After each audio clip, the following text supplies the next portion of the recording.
This meeting will be conducted in accordance with State of California Executive Order N2920 dated March 17th, 2020. All members of the EPC are participating in this meeting by video conference with no physical meeting location. Members of the public wishing to observe the meeting live may do so at mountainview.legistar.com, on YouTube at mountainview.gov/YouTube, and on Comcast channel 26. As noted on the meeting agenda, members of the public may provide oral public comments during the public comment period for an agenda item by signing up at mountainview.gov EPC_speakers 0520. Emails and voicemail messages received by 5 p.m. today were forwarded to the EPC.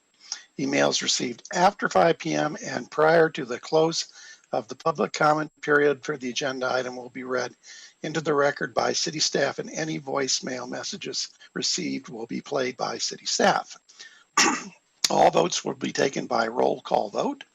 Now I will ask Planner Haran to proceed with the roll call. Thank you.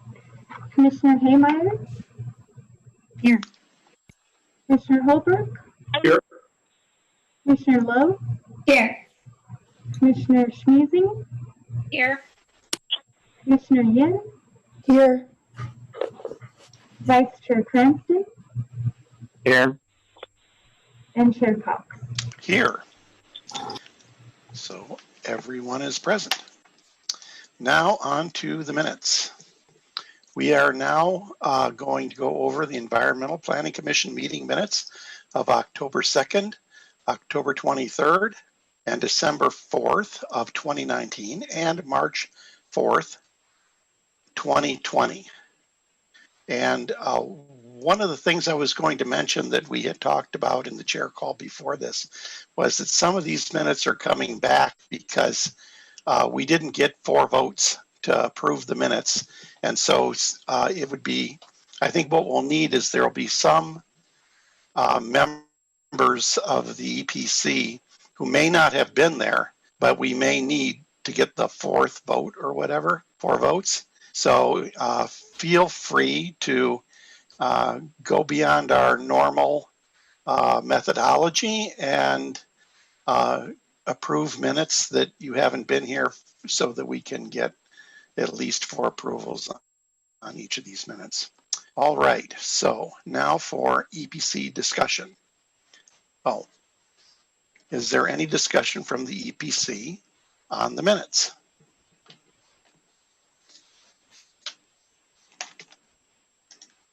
Mr. Cranston has his hand up. Vice Chair Cranston. Yes, on the minutes for March 4th, just a small change. In the roll call section, it still lists, in the very first section, it still lists Vice Chair Robert Cox. And at that point, he was chair. For the rest of the document, it lists him correctly, but just in that section 2 roll call. That's the only change that I noted as a review. Okay, Commissioner Schmiesing. I just wanted to voice I was not here for the October 2nd, 23rd meetings or for the December 4th meeting, but I'm happy to vote to approve the minutes if we need my vote. But just wanted to clarify that I was not present for those meetings. All right. And Commissioner Haymeyer. Also on the March 4th one, it should mention Vice Chair Cranston instead of member in the same section. Okay, and Commissioner Yin. I believe, sorry, last time I recall that the September 4th meeting, I was actually absent, but I'm happy to still go forward with it. The minute. Okay. And Commissioner Holbrook. I wasn't at any of these meetings. For 3 of them, I wasn't a commissioner, and for the 4th, I was at the Planners Academy in Sacramento. I'm happy to vote, but I would, if you need my vote, but I would appreciate knowing that there are no objections to the minutes from the people who did attend the meeting before offering that vote. I have no objection. All right. Commissioner Holbrook, your hand's still up. All right. Are there any other commissioners that want to speak or add suggested changes to the minutes? And Chair Cox, I'm not sure if you can. I will ask the public. Oh, well, and actually that too, but I was actually going to mention that for the benefit, sorry, I've been trying to chime in, but I think I'm having problems with my microphone, so I apologize. Just to add that, the summary of the meetings that are prepared by staff can be relied upon to be true and accurate reflections of what had occurred, which would allow someone who was absent or not even on the commission at that time to be able to vote. So sorry, I'm just trying to clarify that. Okay. All right. Any more comments from commissioners or suggested amendments to the minutes? Not seeing any, I will ask the public, would any member of the public on the line like to provide comment on the minutes? If so, please click the raise hand button in Zoom or press *9 on your phone. Planner Haran will start the timer and let you know when your time is up. Okay. So, Planner Haran, do you see anyone? I do not. Okay. Emails received by 5 p.m. were forwarded to the EPC. Planner Haran, have you received public comment on this item by email since 5 p.m. or by voicemail? I have not. Okay. Planner Haran, are there any additional members of the public on the line who have indicated they want to speak on this item? There are not. Okay. Having gone through that, then let's bring it back to the EPC. Does someone have a motion? Raise your hand. I see Commissioner Lowe. I move to approve the minutes that we mentioned. Do I need to say all the dates? I think that's a question for Nicole Wright. Oh, sorry. Yeah, just it's the ones that are listed on item 3.1. So all 4 of those minutes, October 2nd, 23rd, December 4th, and March 4th. That's sufficient.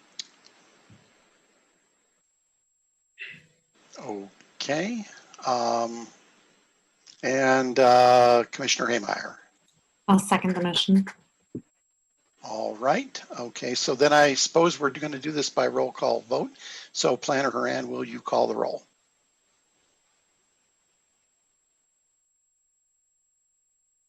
Commissioner Haymeyer, Aye. Commissioner Holbrook. Could you call me at the end of the roll, please? Okay. Commissioner Lowe, Yay. Commissioner Schmeezing, Aye. Commissioner Yin, Aye. Vice Chair Cranston, Aye. Chair Cox, Aye.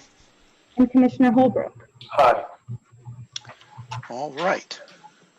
So that would take care. Thank you, Planner Haran. And we will now move on to item number 4, which is oral communications from the public. This portion of the meeting is reserved for persons wishing to address the EPC on any matter not on the agenda. Speakers are allowed to speak on any topic for up to 3 minutes during this section. State law prohibits the commission from acting on non-agenda items. Would any member of the public online like to provide comment on a non-agenda item? If so, please click the raise hand button in Zoom or press *9 on your phone.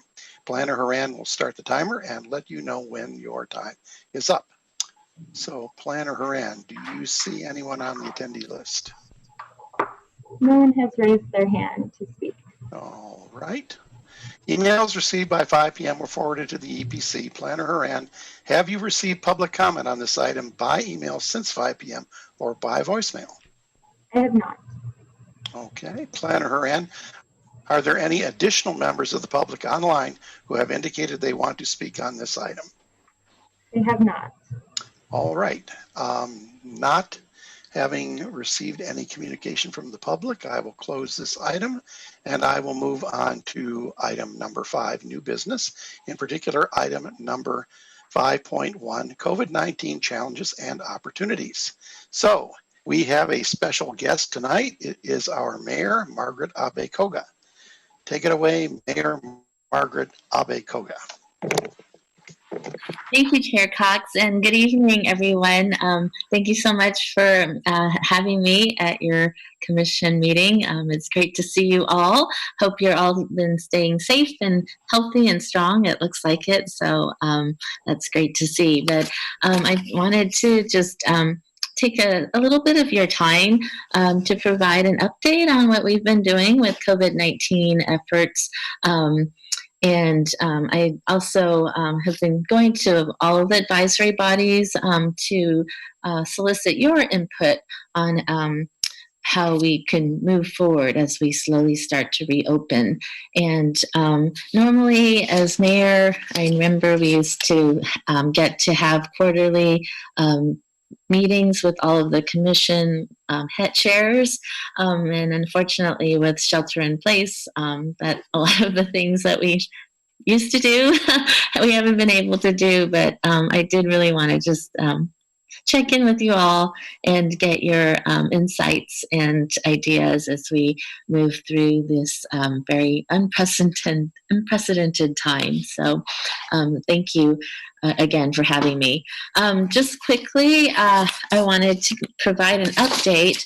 And since we went into shelter in place on March 17th, 10 weeks ago, which is hard to believe. We've been focusing on 5 areas, and I wanted to just cover some of the activities that we've been conducting. So one, the big issue has been relief efforts. A lot of folks in need of assistance, and immediately we got into action and expanded our homelessness, our rental, and small business relief programs. And you may have heard that we have a rent relief program. The city has funded over $2.5 million now into rent relief. And through CSA, who administers the program for us, there have been about 1,800 applicants, and they're working through all of the applications, screening them, trying to figure out how much assistance they need. And this is for folks who need help paying their rent. There is a rent moratorium, as you probably have heard, that is good until May 31st. And the county is slated to take it up next Tuesday at their Board of Supervisors meeting. And should they extend it, we, the City Council, plan to hold a special emergency meeting after that to consider extending it as well here. The county program does not cover mobile home parks, and that's what we've decided to do here in Mountain View, is cover mobile home park residents. So in addition to rent relief, the other area that we've been really focusing on is how to help our businesses and our small businesses. And we launched a small business resiliency program. We put aside almost $1 million in that fund. And through a micro lending agency called Main Street Launch, we are providing microloans of about $10,000 to small businesses who have applied. We've had almost 170 inquiries, and our staff is working through them. So we wanted to, for me personally, when this all happened, I felt that we needed to try to find ways to help people and businesses as quickly as possible, knowing that we couldn't help everyone, but there's the federal stimulus package and other funding sources, but I know that all takes time to get to the local level. So we're trying to figure out how can we help people quickly, and these were 2 main programs that we came up with. We've really been focusing on our businesses, just checking in with them. We have a small business call center. Our staff was split up the list of almost 650 businesses that have 25 employees or less to check in, see how they're doing. Are they open? Are they temporary closed?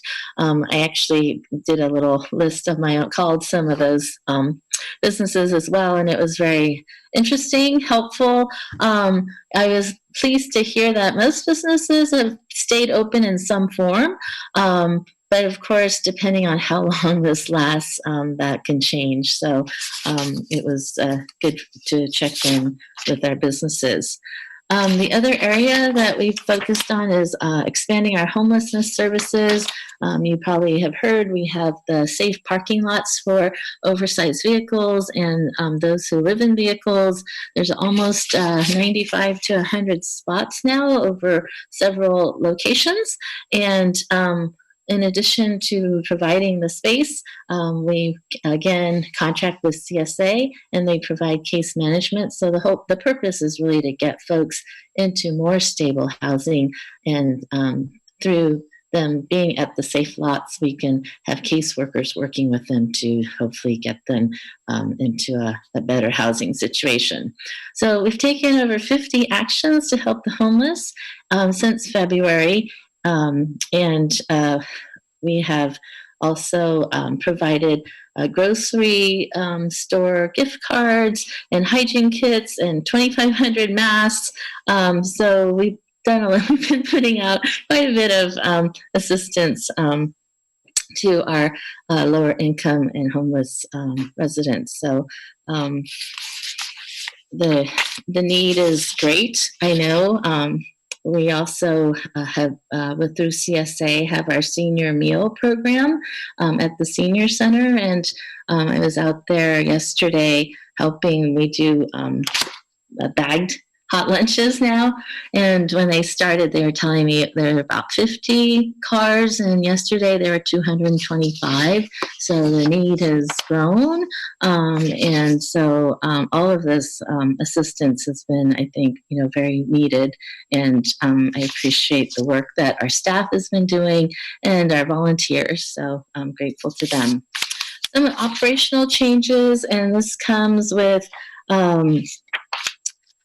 a lot of times we hear from our residents. One of the interests was the pedestrian signal lights. People don't want to have to push the button.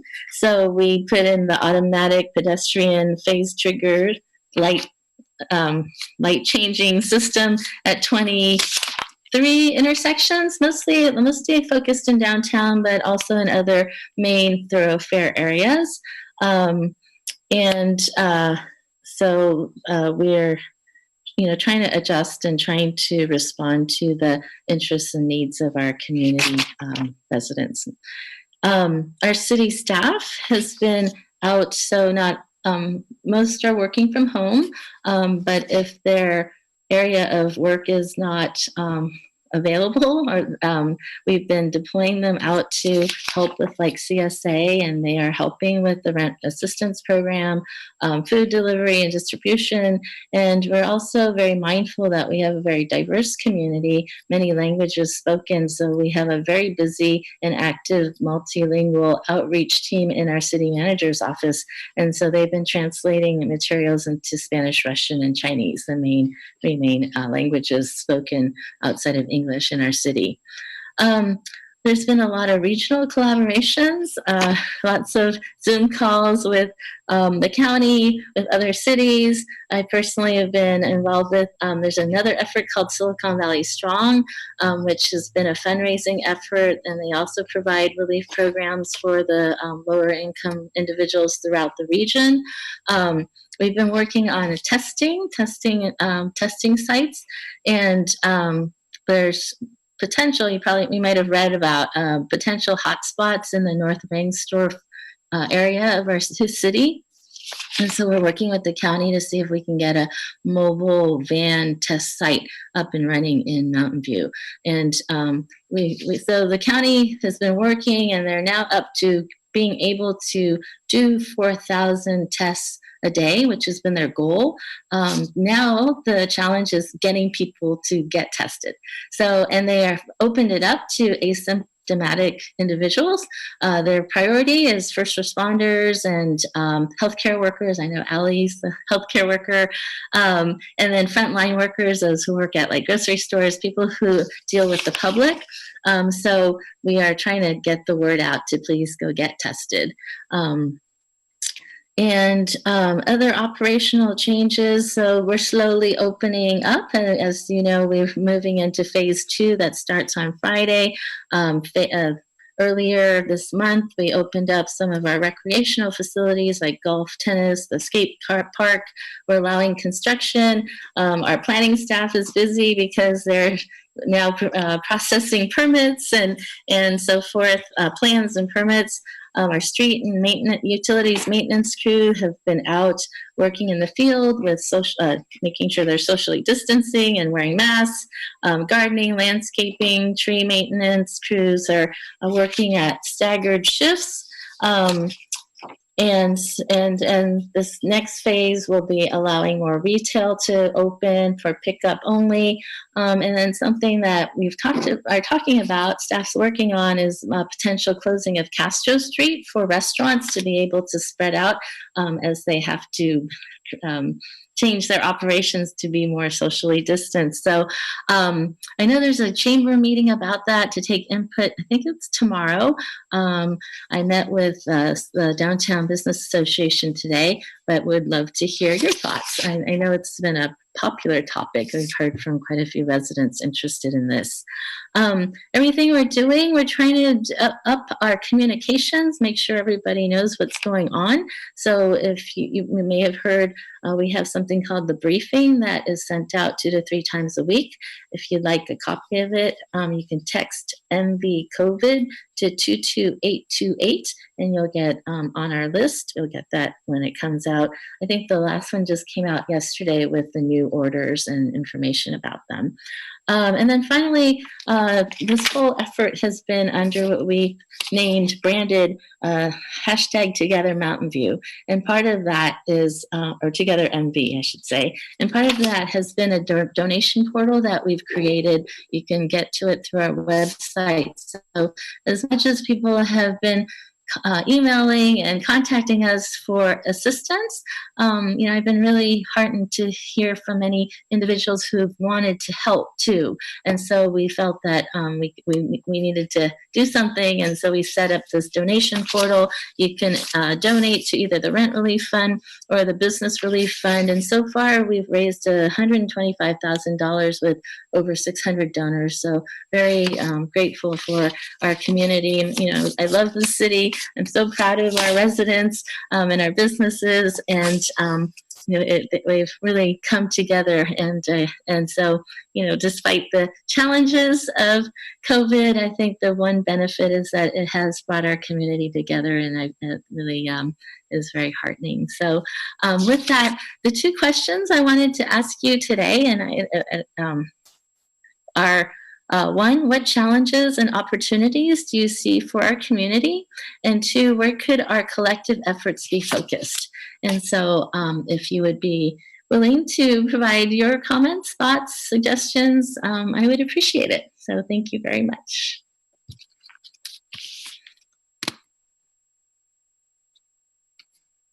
Thank you very much, Mayor Margaret Abe Koga. Okay, so I talked this over with staff at the beginning, and what we'll do is just give each one of the commissioners an opportunity to speak and give his or her ideas, and that will conclude our feedback. Who'd like to go first? Raise your hand. Would you like to hear public comment first? Oh, yes, that's a good point. Okay, yes, if there's any public comment on this item, I should read the script. Let me read the script. All right. Would any member of the public on the line like to provide comment on this item? If so, please click the raise hand button in Zoom or press *9 on your phone. Planner Haran will start the timer and let you know when your time is up. Okay, Planner Haran, do you see any people with their hands up? I do not. Okay. Emails received by 5 p.m. were forwarded to the EPC. Planner Haran, have you received public comment on this item by email since 5 p.m. or by voicemail? No, we have not. Okay, Planner Haran, are there any additional members of the public on the line who have indicated they want to speak on this item? No, there is nobody. Okay, having seen no public comment for this item, I will close the public comment and then bring it back to the EPC for their comments.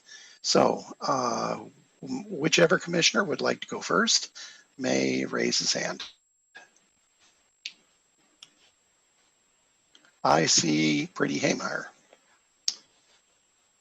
Great. Thank you, Chair Cox, and thank you, Mayor, for joining us this evening.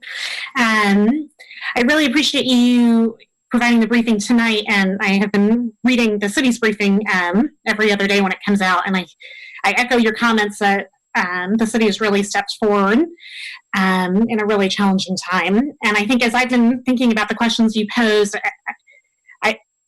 I'm struck by the potential tension between social distancing and density. I think the city has done a lot of really good work, our planning staff at the Planning Commission and council as well, to make great strides in housing. And as we think about the more immediate reopening of business, I saw the downtown presentation of the downtown committee and was heartened that there's a lot of individual outreach to various businesses. But taking a more long-term view, I would want to make sure that the challenge of seeing density not at odds with future planning efforts, because regardless of how this all plays out in the long term, if we compromise on our goal of providing a range of housing types, we're going to be struggling in more ways than COVID, is my personal view. I think that there is a real opportunity. 2 weeks ago, we saw a project that's coming before us on Shoreline in the Terabella neighborhood, and we were talking a little bit about retail. And I think one of the things the Planning Commission can really do is explore how we how we think about mixed-use spaces. I know that's part of our agenda later tonight as we look at VMT, but I think it gives us an opportunity to be creative. We don't know what the future of retail is going to look like, and so I am heartened by that opportunity and thinking about how we can maybe look at community benefits in different ways for retail space. In terms of focusing our efforts, I am very concerned with our vulnerable populations, and I think that what this crisis has exposed is a lot of people who we didn't quite realize were as vulnerable as they are. And I live near downtown. I spend a lot of time with the downtown business owners, and I'm really afraid that our downtown won't continue to be as vibrant as it has been. So I'd be curious to hear what the other commissioners' views are about pedestrian access to downtown and how we could continue to keep that hub of our community, because it is a major draw for Mountain View, and I'm really concerned. Talking to the business owners that I have, I'm very, very concerned that they will not make it through the other end of this. I think the Small Business Resilience Program is outstanding, but as far as I know, the businesses who I've talked to, maybe the program's already closed and it's exhausted funding, and the federal government's taking a long time. So figuring out how long they have to bridge this unknown gap is a real struggle.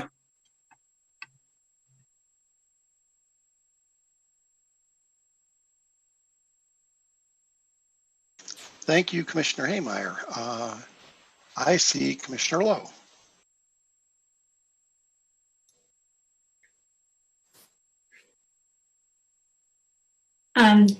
Thank you, Mayor, for coming to our meeting to listen to our input tonight.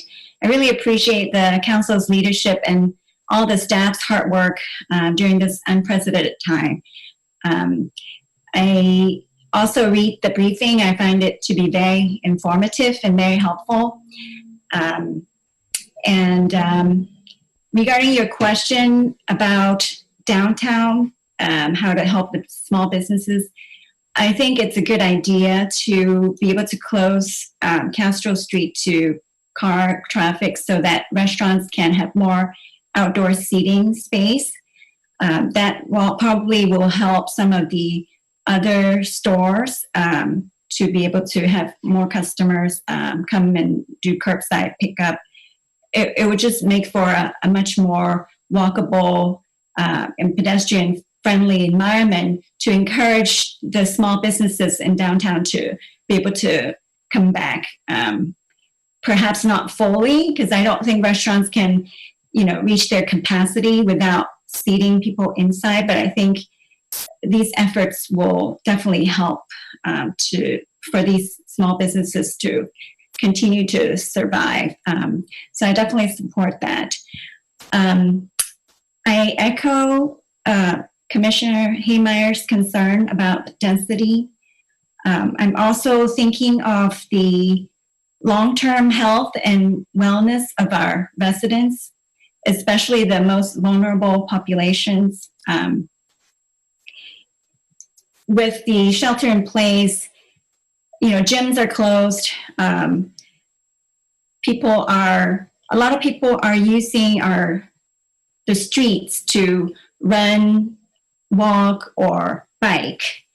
So I think that presents an opportunity for the city to make our streets more walkable, more friendly to pedestrians and bikers, and make the streets more pleasant with more green elements so that people can use our streets as, basically parks for their physical and mental health. I think this is especially important for folks who don't have nearby access to parks. The street in front of their house is probably the open space that they get to use the most. So I think that's definitely an opportunity that we can seize. I think there's also an opportunity to educate and encourage residents to work with our forestry division to plant more trees in front of their private properties to help shade our streets to make them more pleasant for people to use. So I think, besides the mental and physical health benefit trees bring, I think nearby nature, access to, walkable streets is very important to provide for the city. It will make our community more resilient and healthier for the long run. I would love to hear what other commissioners have to say. Okay, next is Commissioner Schmiesing. Yeah, thank you so much for joining us, Mayor, and for the update. I echo your sentiments. I'm really proud of the community I grew up in and of everything everyone's doing to increase the resilience of our community and the city. Couple of thoughts I had, and I'm trying to chunk it by category.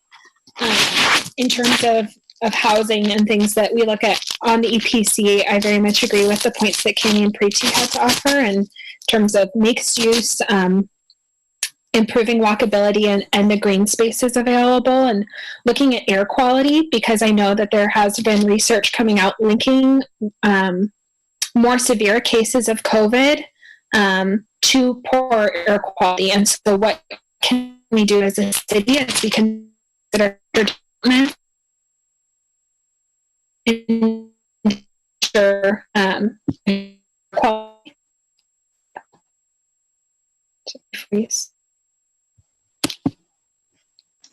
I'm having some trouble hearing Commissioner Schmiesing. Are other people having the same trouble?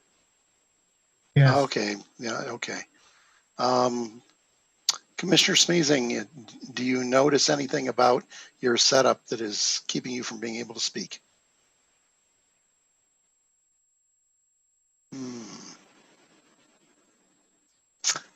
What do you think? Maybe we can circle back to Commissioner Schmiesing after some others have talked? Is that okay, Eric?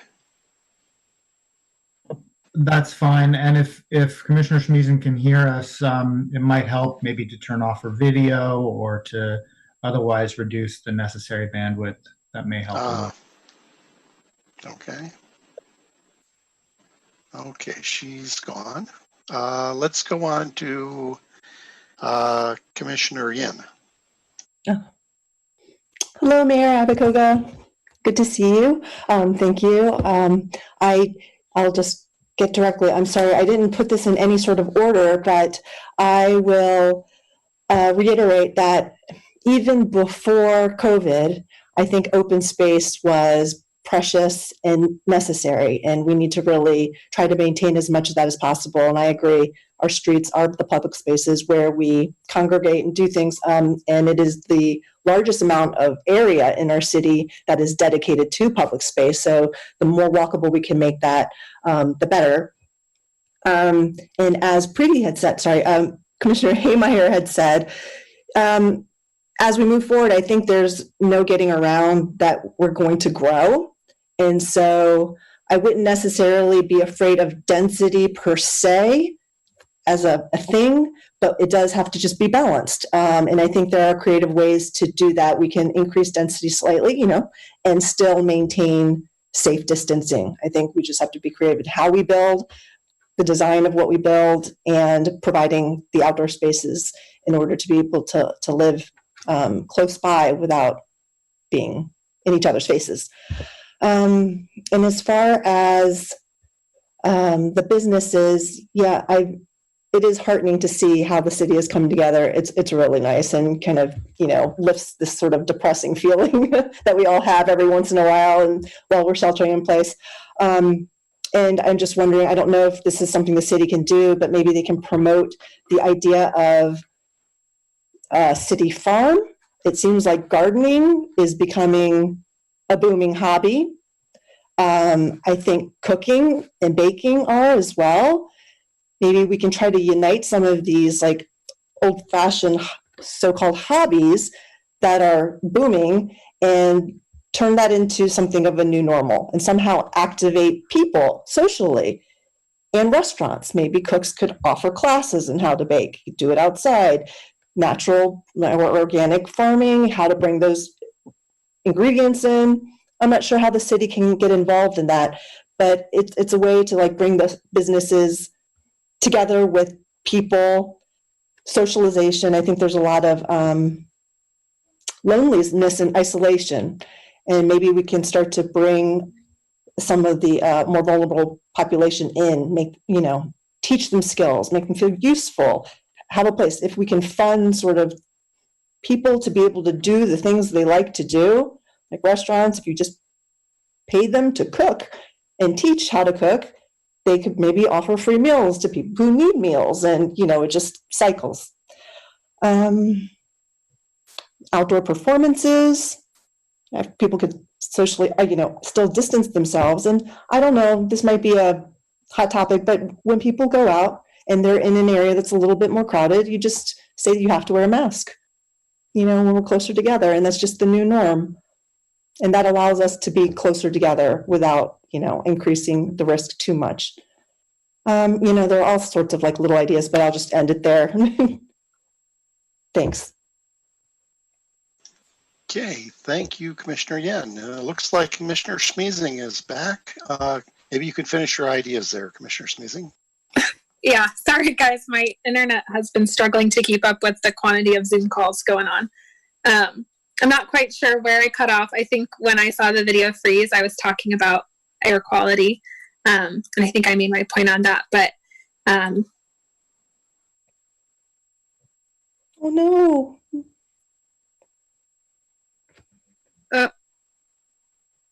Okay, I'm unmuted. Okay, sorry. Technical difficulties. And I was really heartened to hear that we have 95 to 100 spaces for oversized vehicles, and just wanted to, I'm not sure if that is, the supply is meeting the demand in that area, and if there are plans for additional spots if we do need to adjust up. In terms of vulnerable populations, something I've been seeing at work a lot are people who are immunocompromised of all ages, and the difficulties they're having in terms of accessing groceries, feeling comfortable going out into the community, survivors of cancer, people who are recovering from COVID, who then transition to go back home, and what kind of supports we're offering them. As even those survivors of the disease, there's often sequelae, and I just noticed in my work that it takes a long time to recover physically from the illness, and thinking about ways we can support those people who are returning to our community. And renters as well. Something I personally experienced is the people who own the house that I'm renting perhaps wanting to put it on the market. depending on how the housing market is looking and how that impacts homeowners, how that impacts renters. Don't have a solution or answer there. I just think it's something to consider, that there may be fluctuations in the housing market, and that certainly impacts homeowners as well as people who rent owned properties. For outreach, I know that Nextdoor has been an amazing source of information for my local community and a place to offer help to people as well. And so if that's being utilized by the city or by CSA to advertise those testing locations, to advertise all of the amazing programs going on through Mountain View. I think that it would certainly be good to look at how Castro can begin to be slowly opened in a way that is safe and healthy, but allows businesses to hopefully start to ramp up again, and perhaps even considering the owners and workers of those small businesses that are considering opening, being prioritized for some of that asymptomatic testing, because it might help the confidence of the public and of people returning to work in those businesses if they know that they're safe, they're not contagious, and they're going back into a healthy working environment. And partnering with, I know Stanford has been good enough to offer testing to all of its employees, and that was certainly something that I benefited from. And so partnering with hospitals as well to offer more testing options. I don't know what that would look like, and I don't know how open Stanford is to testing people who are asymptomatic, but El Camino Hospital and other local community health organizations, and how can we partner with them in addition to those county mobile testing clinics to increase the capacity to test more people. So those are my thoughts. Thank you for hanging with me through those technical difficulties there. Yes, thank you, Commissioner Smeezing. And now, Mr. Holbrook, Commissioner Holbrook. Thank you, Chair Cox, and thank you for attending this meeting, Mayor Koga, and for listening to our input.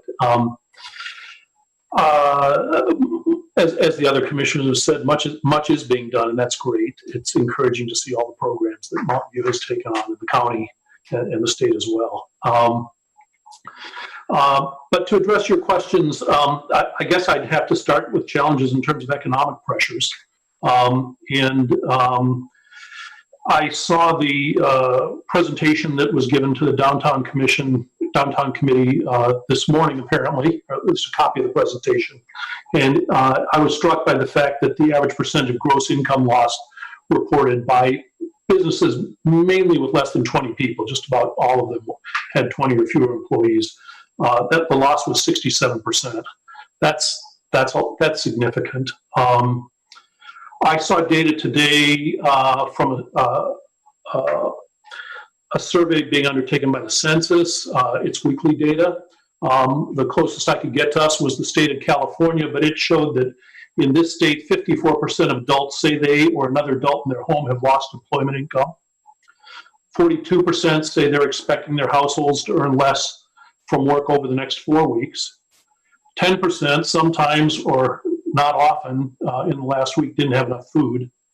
And 27% either missed a rent payment or feel they have slight to no confidence that they can pay the next month's rent. So it just underscores that people are struggling. I saw another report that said that 70% of smaller restaurants, which is certainly a business class that we're interested in, don't expect to reopen should the crisis last more than 4 months. And that's true at the national level. Again, the dynamics may be different for us, but clearly there's an urgency to getting back to business consistent with safety.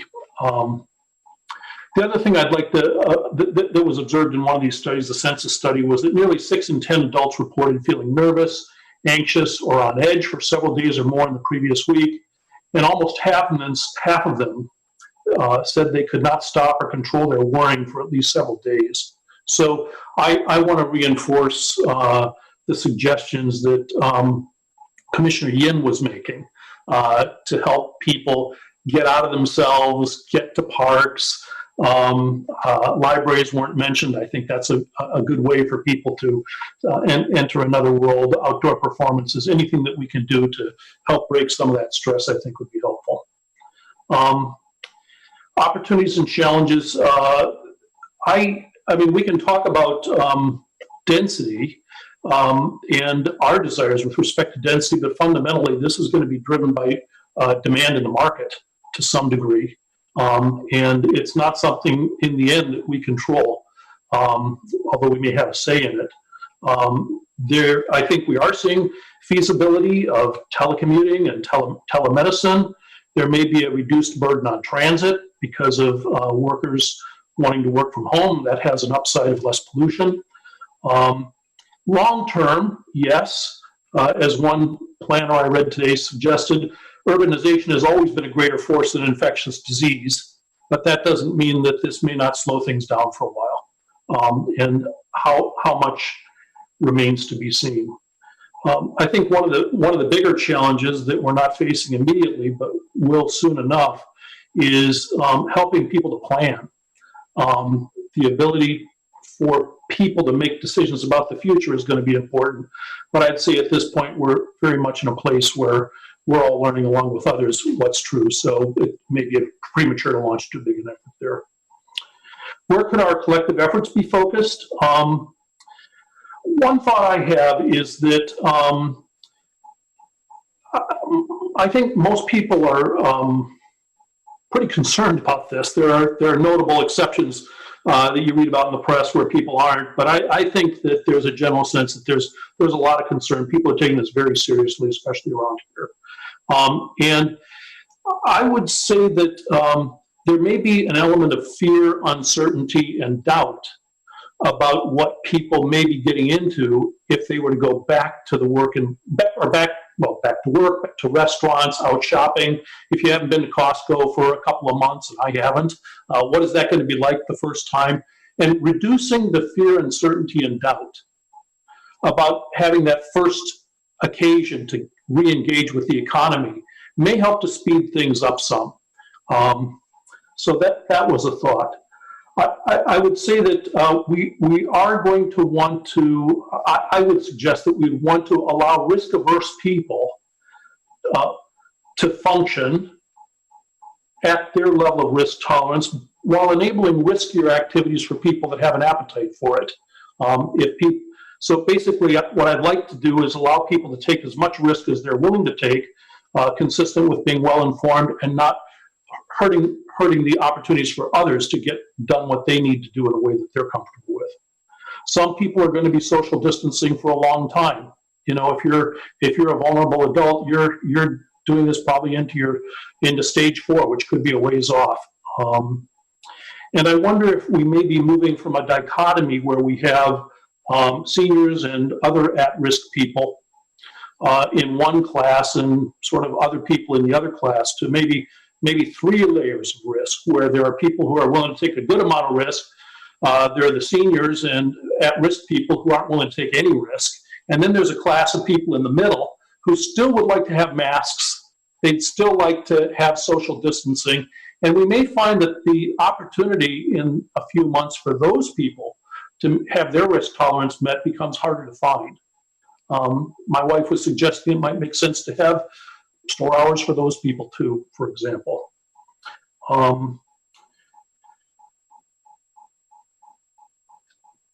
Enabling help for residents that's understandable and approachable. I think Mountain View's done a great job here. However, I was talking with a shop owner looking for his suggestions on Castro Street, and he has a problem with let me put it this way. He suggested more restrooms because he has a problem behind his shop that he has to regularly clean up and bleach. And I looked at where the public restrooms are, and they seem to be close enough. There's one at Hope Street. There's a couple at Eagle Park. But it may be that people just don't know that they exist. And so getting the word out about services like that could be helpful. Or if that isn't the problem, it would be good to understand what is causing this issue. I expect the city has thought about leveraging its resources to the greatest extent possible by becoming a clearinghouse for groups that want to volunteer their time, so that the city could direct people that are interested in helping, or provide them guidance on areas that might need more assistance or might need less assistance, and make them all aware of the work that other groups are doing.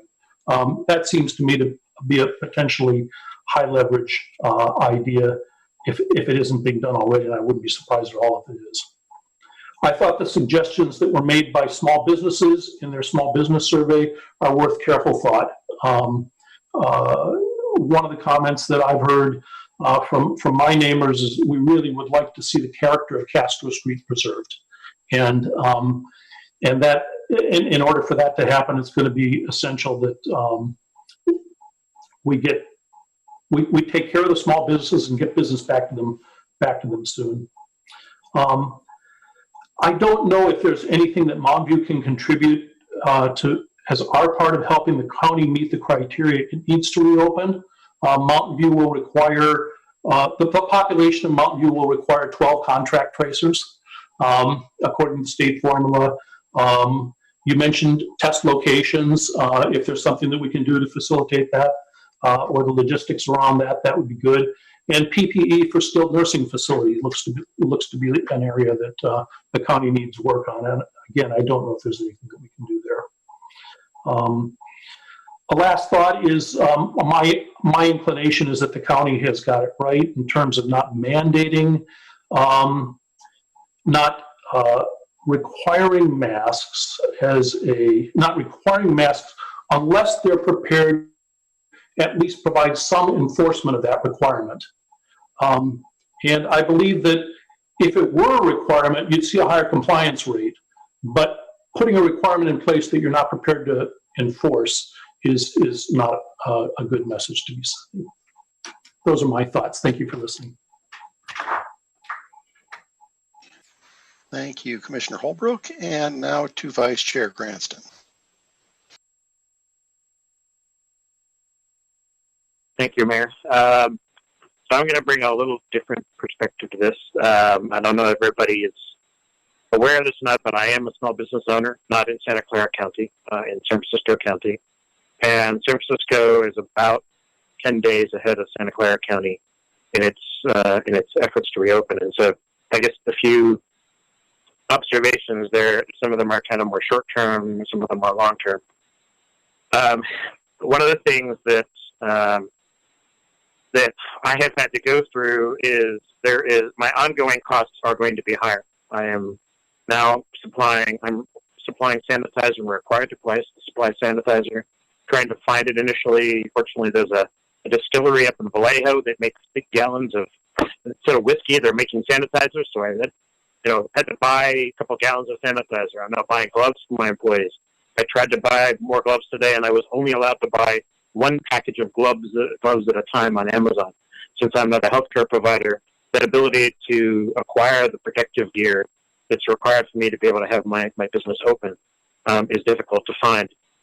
The governor's guidelines on opening restaurants require that restaurants use disposable menus, okay, which means single-use menus. And to give you a frame of reference, a restaurant like Grapevine that has a laminated menu would no longer be able to use that unless they're able to wash that with something like Clorox all the time. Otherwise, they have to use disposable menus, and it's roughly 20 cents a sheet for a single-page menu. If they serve 50 people a day, the restaurant's cost just went up $10 a day. They serve more people if they have a multi-part menu.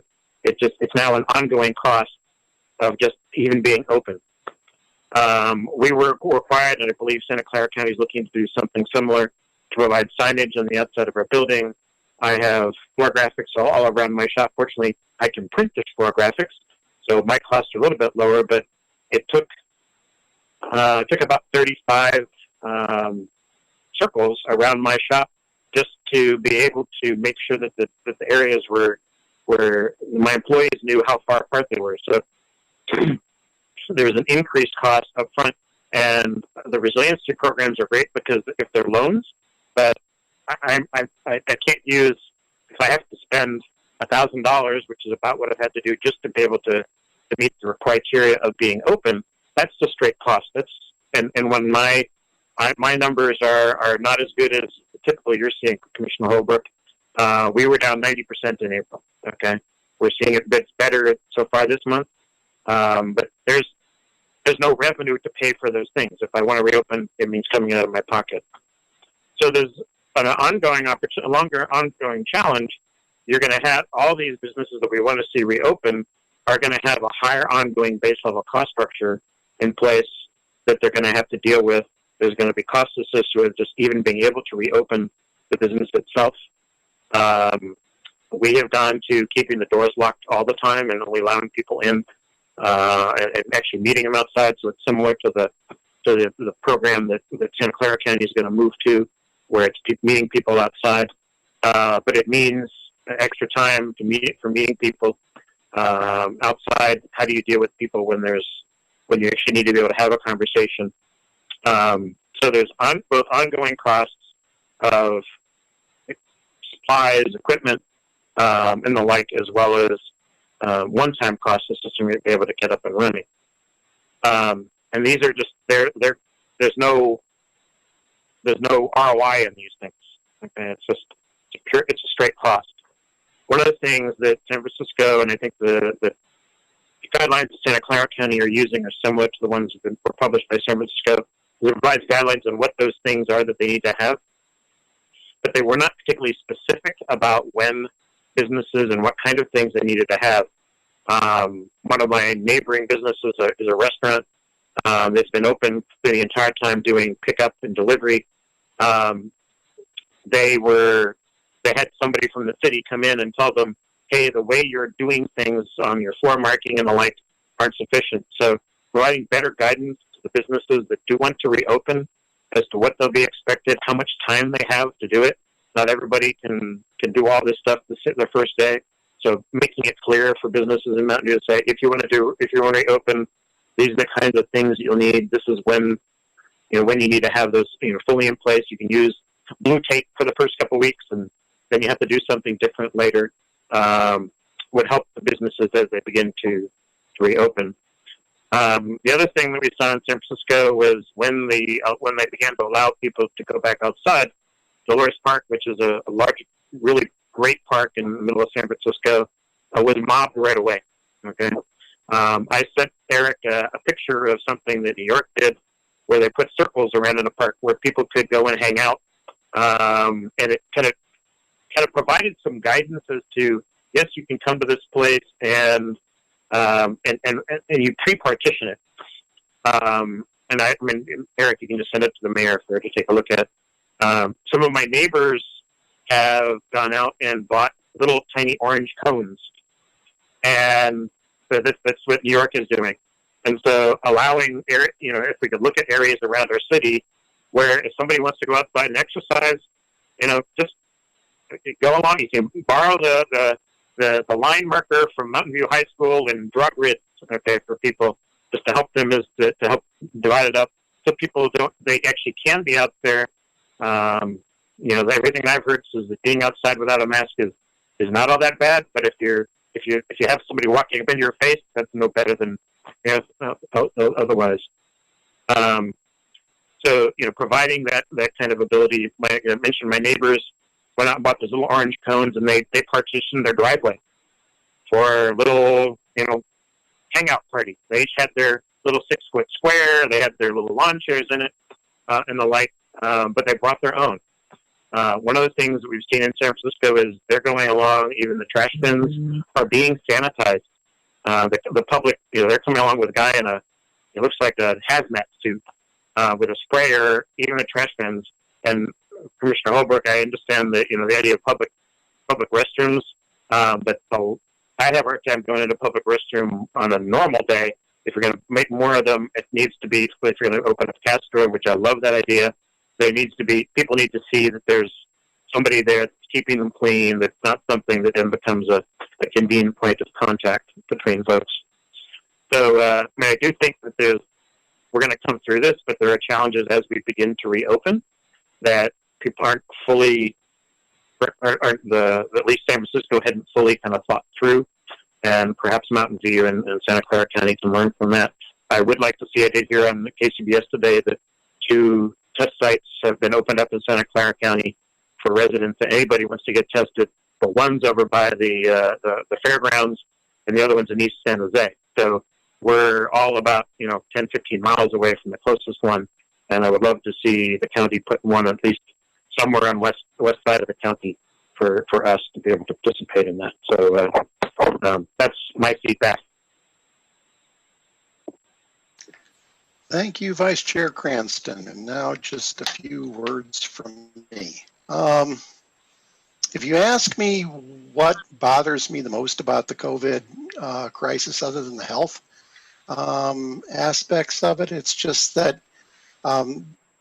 this is a crisis that has been hitting people very unevenly, from an economic point of view. I mean, and it's exacerbating the problems that we have where, those who are well-to-do, can get by okay, whereas, those who are on the margins of our social system around here, are being thrown into disarray.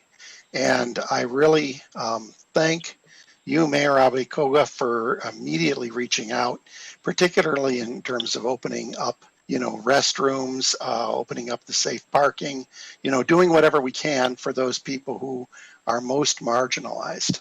And, it's an important thing.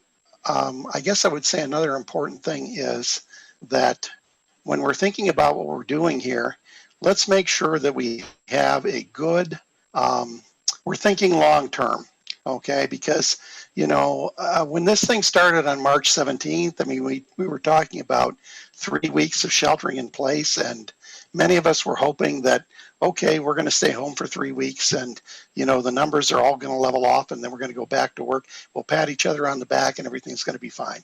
But that's not happening, and we need to be thinking about a plan that's going to last us over some time. And in particular, I got a call from one of your colleagues, a former mayor of Mountain View today, and that person was talking to me about the idea that he said, wow, he says, I really hope beyond all things, he says, that the city is doing what it can to safeguard the general fund. Because, particularly we have pension obligations. CalPERS funding is down to about 70% of what it was just about, a few months ago. And that, we need to make a priority, that we can provide the basic services that any civilized city does, toward the residents and workers in that city. So I would underline that. And but I would say that we couldn't have a better person at the helm because you were the one here through our last major crisis. And so in a sense, if history repeats itself, I think it will be wonderful that if you help bring us through this the way you did last time, everything will go just great. So thank you for being here more than anything. The other thing I would say, though, is with respect to one of the things that I like most about that I'm hearing out of the city's office is, this idea of helping, people out who are not, in the best of circumstances right now. In particular, right? If I can talk, I work in a high-tech company, and there are many people that I work with who, all their money came from high tech. It's all still coming in. And, maybe their biggest problem is, managing, not having the services that they used to pay for but they have the money because they're not paying for those services. Okay. And so, we have first responders in this city. We have healthcare workers like Commissioner Sneezing. We have essential employees that have all been on the front lines, and in terms of the thinking and the guiding, certainly our city council. But I also want to single out those people who have looked around and haven't just cut off those people that they used to engage in the past. My wife, I'll give you an example. She's a piano teacher, and that's a job that she does to earn some money on the weekends. And it's actually, it was a very small part of our income, but it's been actually the most resilient because, you know, when things were getting bad and it looked like we couldn't have the in-person lessons or whatever, her boss, Mr. Vexler at the Vexler Music Academy here in Mountain View, I mean, sprung into action and put together Zoom lessons. And we didn't even know whether it would work, okay? But what I can say is, you know, I mean, like 90% of the people that she had stayed with her and are doing those lessons. And so to me, those are the great heroes, you know, in this city, that it's just kind of like, you don't just look out and say like, this isn't what I signed up for, I'm out of here. You know, you say like, you know, other people out here, we're all part of one community and we're working together, and I'm going to keep being a part of this. So I want to thank those people. I want to thank the people also who are ordering from the restaurants that are staying open and doing takeout. Because, I mean, you know, I mean, sure, it isn't as nice as it might be sitting on the side of a beautiful place like Cafe Baklava. But, I mean, you know, if you could at least help them out by ordering some food, then that's a great thing, too. So I'm putting them on my heroes list.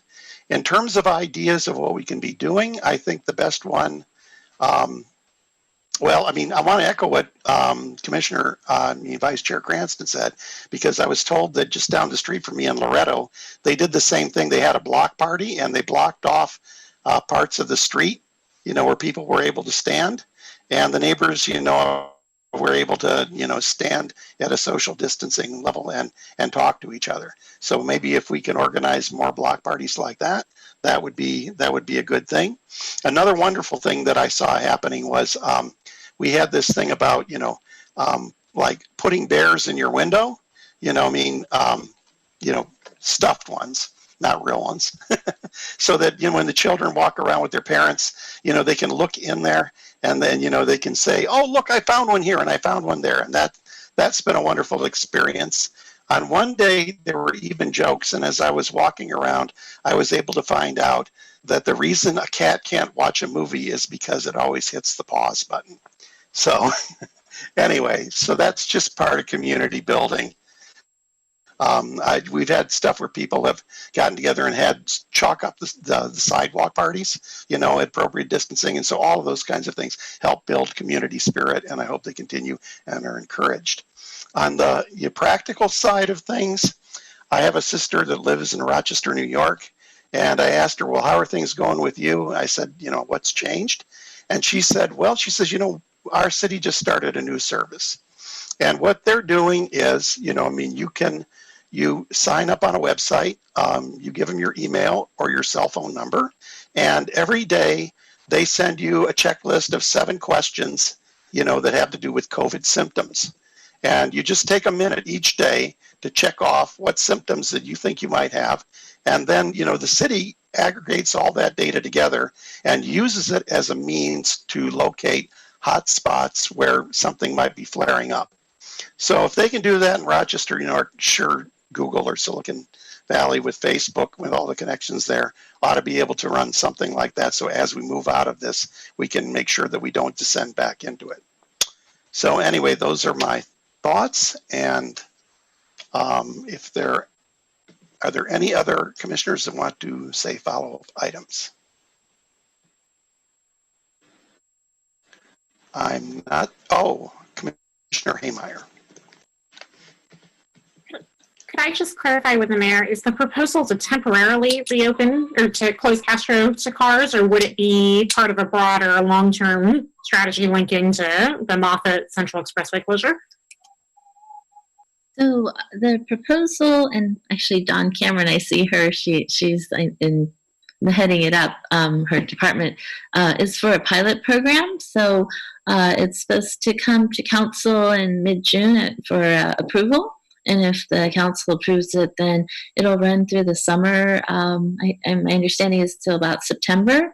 And then we'll probably reevaluate where we are with COVID and also how it's working out.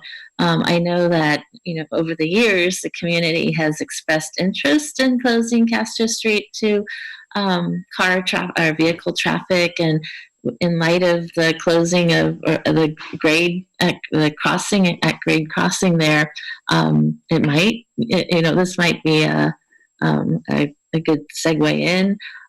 So this is, we're going to do a pilot program and see how it works.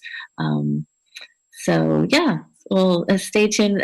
I think that's the other good thing about this situation is that it's really making all of us at the city rethink how we do things, how we deliver our services, trying new things and being innovative. And we have a great city manager, Kimbra McCarthy, who's really all about, she's quite the change agent. And I think our city employees as a whole have been really looking forward to trying some, new ideas. So I think that's exciting and something to look forward to. But thank you all for all of your great comments. I'm sorry it took so much of your time. I think we could have probably spent much more time discussing all the items that came up, but I really appreciate your thoughtfulness. And someone had been telling me they came to an EPC meeting and they told me this is the smartest EPC that we've had in a long time. And I definitely see that. So thank you all for your service. I really appreciate what you do. And please take care, stay safe. And if there's ever anything, please feel free to reach out. Thank you very much and have a good evening. Take care. Thank you very much, Mayor Margaret Abe Koga, for giving us this chance to talk with you. You may see a group of us descend on you at your next Coffee with Mac thing. Anytime. Take care. When it opens up again. All right. Let me go back to the agenda. All right. I will close item number 5.1 and move on to item number 6, which is a public hearing, 6.1 on Senate Bill 743, CEQA Transportation Analysis. I believe there is a staff presentation from Assistant Planner Abu Talabi and Advanced Planning Manager Al Kyer. That is correct, Chair Cox. I do believe Commissioner Yin might have had her hand raised. It was very quick. I just wanted to ask whether or not the closure of Castro was not closing off the cross streets. It was just Castro going in the north-south direction so that restaurants could still get their pickups and deliveries from DoorDash and Uber Eats and the like. This is Dawn Cameron, Public Works Director. That is the current proposal that we're studying, is the closure would actually be all the blocks between Mercy and Evelyn Avenue, but leave the cross streets of California, Villa, and Dana open.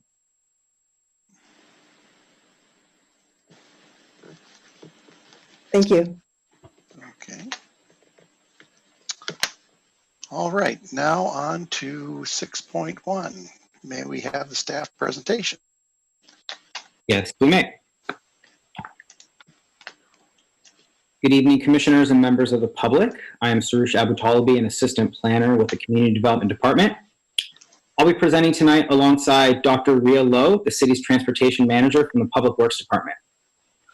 We are also joined by staff from the Community Development Department, Public Works Department, as well as our consultants from Nelson Nygaard Consulting Associates, who will be available to answer questions and provide clarification. The purpose of this meeting is to provide SB 743 policy adoption recommendations to EPC. I'll briefly review the background of the state law and discuss our implementation timeline. Then, Ria will present slides regarding the multimodal transportation analysis framework. From there, I will present our policy recommendations. Category 1 shall be screening criteria, and Category 2 shall be thresholds of significance in terms of VMT. Finally, I'll present the recommendation language as contained in the staff report and resolution for this item. Following our presentation, there will be commission questions, public comment, deliberation by the commissioners, and an action. So just to review briefly, SB 743 is a state law which modernizes transportation analysis through reform of the California Environmental Quality Act. Specifically, the law requires transition from use of level of service, LOS, for evaluating transportation impacts to use of vehicle miles traveled, VMT. This paradigm shift, along with cleaner fuels, efficient buildings, and sustainable communities, and other strategies, are required to meet the state's mandated greenhouse gas emissions targets. The OPR Technical Advisory, where much of our recommendations come from, provides suggestions based on the CEQA guidelines and other state legislation. The only real requirement, so to speak, is abandoning the use of LOS for CEQA transportation analyses. Although the screening criteria and thresholds of significance presented in this policy are not requirements, they are obligations.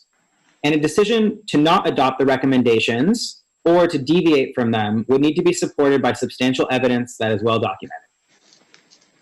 Additionally, making findings of significance for CEQA transportation review in terms of VMT does not mean LOS is going away by any means. The same exact reviews will be done as in the past, rather just under a different name and configuration. So to update on progress, tonight is the 4th public meeting held regarding SB 743. We began with an EPC study session on October 23rd, 2019, and returned for another study session with the Commission on April 15th, 2020. Then we took EPC feedback on the item to City Council the following week on April 21st. Together with input from EPC and Council, staff further analyzed its suggested approach, conducted more research, and has drafted the policy to be recommended this evening with the Commission. The purpose of this meeting is to provide the recommendations to EPC and forward a recommendation for adoption of the policy to Council at its June 23rd, 2020 public hearing. For an overview of how projects will flow through our recommended process, as well as a discussion of the multimodal transportation analysis, MTA, I'll turn it over to Dr. Riolo for the next few slides. Thanks, Suresh. So the process starts, with SB 743, the transportation analysis under CEQA shifts from assessing project impacts on motor vehicle traffic in the form of LOS to assessing project transportation impacts on the environment in the form of VMT. So this means we can't use CEQA to assess or mitigate local traffic impacts, but we have the opportunity instead to choose our own transportation analysis process. And so what we're proposing is a process that starts with comparing the project to MTA screening criteria that match the small project screening for the CEQA VMT analysis. If the project is screened, then there would be no further analysis required. If it's not screened, then the project would need to undergo the multimodal transportation analysis, and this would be used as the basis for identifying multimodal operational improvements. Either after this process or in conjunction with it, the project would then be screened for against the CEQA screening criteria, which includes the small project criteria as well as the area VMT and the transit proximity and the housing affordability screens. Again, if it's screened through this process, you have no further analysis. If it's not screened, then it would go through the CEQA VMT analysis. And as I mentioned, that analysis could be done in conjunction with the multimodal transportation analysis. For the MTA, staff has identified metrics that provide both continuity with the existing process in terms of understanding automobile conditions, while also aligning with the city's multimodal goals and policies as outlined in the general plan. And so we have a number of metrics which we've identified. The one relating to pedestrians we're still figuring out. It may be either pedestrian level of service or something like built environmental factors. And that would be focused in the first half mile from the project. For bicycles, we're proposing to use bicycle level of traffic stress, The focus would be in the vicinity of the project and the direct routes to transit or other key destinations, and within a sphere of 2 miles. And the threshold would be level of traffic stress 1 or 2. For transit, we're proposing a metric that aligns with the VTA's guidelines related to transit delay, and also promotion of public transit ridership. The focus again would be the transit routes, a sphere of 2 miles, and the threshold of 0 additional delay. And for automobiles, we're proposing the use of level of service and intersection queuing, and the focus would be intersections with more than 10 trips per lane as a result of per approach, as a result of the project. And the sphere of influence would be 2 miles, and threshold would be level of service D or E. So for the auto level of service, the difference here to what we're currently doing is it's a smaller sphere of influence. Currently, sometimes we end up analysing projects in other cities that are far flung from the project. In terms of what we could expect for the contents of the analyses, it would start off with a project description. It would look at multimodal conditions, site access and circulation, analysis of multimodal effects based on the metrics and thresholds I just discussed, looking at neighbourhood spillovers and parking, and then identifying operational improvements that tie back to those adverse effects. Thank you, Ria. This table represents the reference average VMT per capita and per employee for 3 different geographies: the 9-county Bay Area region, Santa Clara County, and Mountain View. These reference average VMT values inform the recommended screening criteria and thresholds of significance presented in this presentation. These values were obtained by VTA. Here's a summary of the recommendation classes included in the resolution. Category 1 will be screening criteria, and Category 2 will be thresholds of significance. Each category has 4 areas, which I'll explain in turn. For small project screening, which we'll be calling 1A, what we're proposing is, what we're recommending for small projects is employment projects of 10,000 square feet or less be presumed to have a less than significant transportation impact. We're also recommending single-family development and multifamily development of 12 and 20 dwelling units be considered small projects and presumed to have a less than significant impact on VMT. Both employment and residential size screens stem from OPR's recommendation that projects attracting or generating 110 daily trips or less be presumed to have a less than significant impact. Staff had initially proposed a different multifamily unit count when presenting to the Planning Commission. Upon further analysis, staff concluded there was not sufficient evidence suggesting a larger multifamily unit count would equate to the 110 daily trip thresholds in Mountain View. As such, staff is recommending adoption of the OPR recommended size screens for residential and employment small projects for recommendation 1A. Recommendation 1B is for map-based screening of residential and office projects. Here, on this slide, the focus is for residential. Residential land use projects located in areas of low VMT, as defined by exhibiting VMT that is 15% or greater below the existing 9-county Bay Area regional reference average VMT per capita, shall be presumed to have a less than significant transportation impact. The map that you see here is heat map 1, and if a residential project is located in any of the green areas in the map, it would be presumed to have a less than significant impact because those areas are beyond 15% below the reference average VMT per capita. This next slide is also part of recommendation 1B. This is map-based screening for employment projects. So for office projects, area of low VMT would be defined as exhibiting VMT that is 15% or greater below the existing 9-county Bay Area regional reference average VMT per employee. So if this map that you see here, which is heat map 2, had green, areas that would be defined by that threshold of 15% below, those projects, those office projects, would be presumed to have a less than significant impact.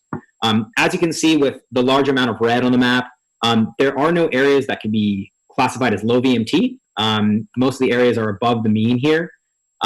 So we still want to recommend adoption of heat map 2, but at this point there are no low VMT areas with respect to office development. Recommendation 1C is about transit screening. Our recommendation follows the OPR advice as found in the CEQA guidelines that all project types should be presumed to cause a less than significant impact on VMT if they are located within a half a mile of an existing major transit stop or an existing stop along a high-quality transit corridor. These definitions of transit are generally defined by having frequency of service intervals of 15 minutes or less during peak periods. It's important to note that the presumption of less than significance for projects close to transit does not hold if any of the following project characteristics are met. If the project has a floor area ratio of less than 0.75, if the project provides more parking than what's required by the city, if the project is inconsistent with Plan Bay Area, the applicable sustainable community strategy, or if the project replaces affordable residential units with a smaller number of moderate or high income residential units. On this map, this is the TPA map 1. The half a mile from the existing major transit stops or stops along the high quality transit corridors is indicated by the black outline that you see here. As long as those qualifiers are not being met, those 4 that I mentioned about excessive parking and floor area ratio, a project of any land use type that would be located within one of these transit priority areas, TPAs, will be presumed to have a less than significant impact on VMT. Recommendation 1D is all about affordable housing and its benefits. Projects with 100% affordable housing shall be presumed to have a less than significant impact on VMT. This includes residential portions of mixed-use projects. So category 2 is our recommendations for thresholds of significance in terms of VMT. 2A is our residential threshold of significance recommendation. For this threshold, we are recommending use of the 9-county Bay Area reference average VMT per capita. A proposed project exceeding a level of 15% below existing VMT per capita will indicate a significant transportation impact.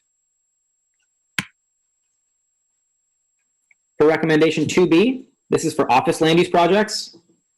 A proposed project exceeding a level of 15% below existing 9-county Bay Area regional VMT per employee will indicate a significant impact. With input from EPC and council regarding desire for uniformity in reference geography used, as well as balancing jobs and housing in the city, staff is recommending use of the 9-county Bay Area reference average for both residential and office land use projects.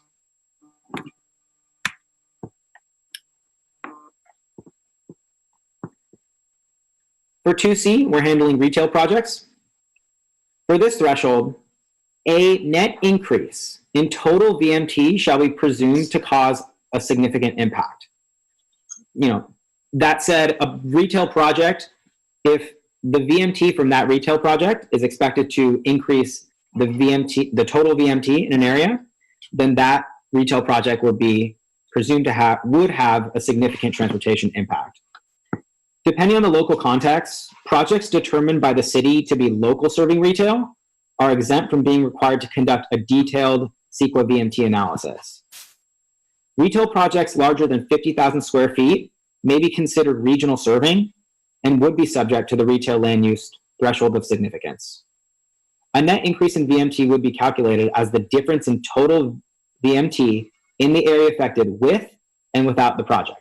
That's how the calculation and the determination would go. Recommendation 2D is for mixed-use projects and other project types, such as general plan amendments, precise plans, zoning ordinances, etc. Staff is recommending that each land use be evaluated independently by applying the most appropriate threshold of significance to each land use type included in the project, given project-specific information.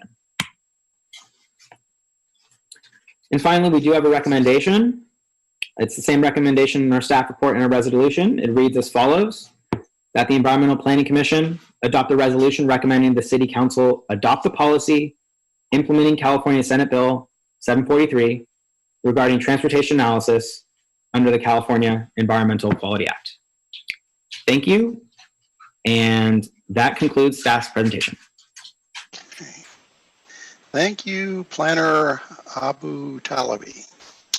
And now, as is customary for us when we're doing a public hearing, we will bring this back to the EPC for any questions. Then we will take public comment, and then we will come back to the EPC for deliberation and action.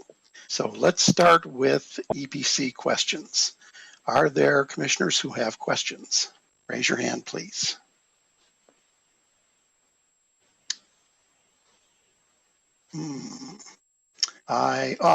Commissioner Holbrook.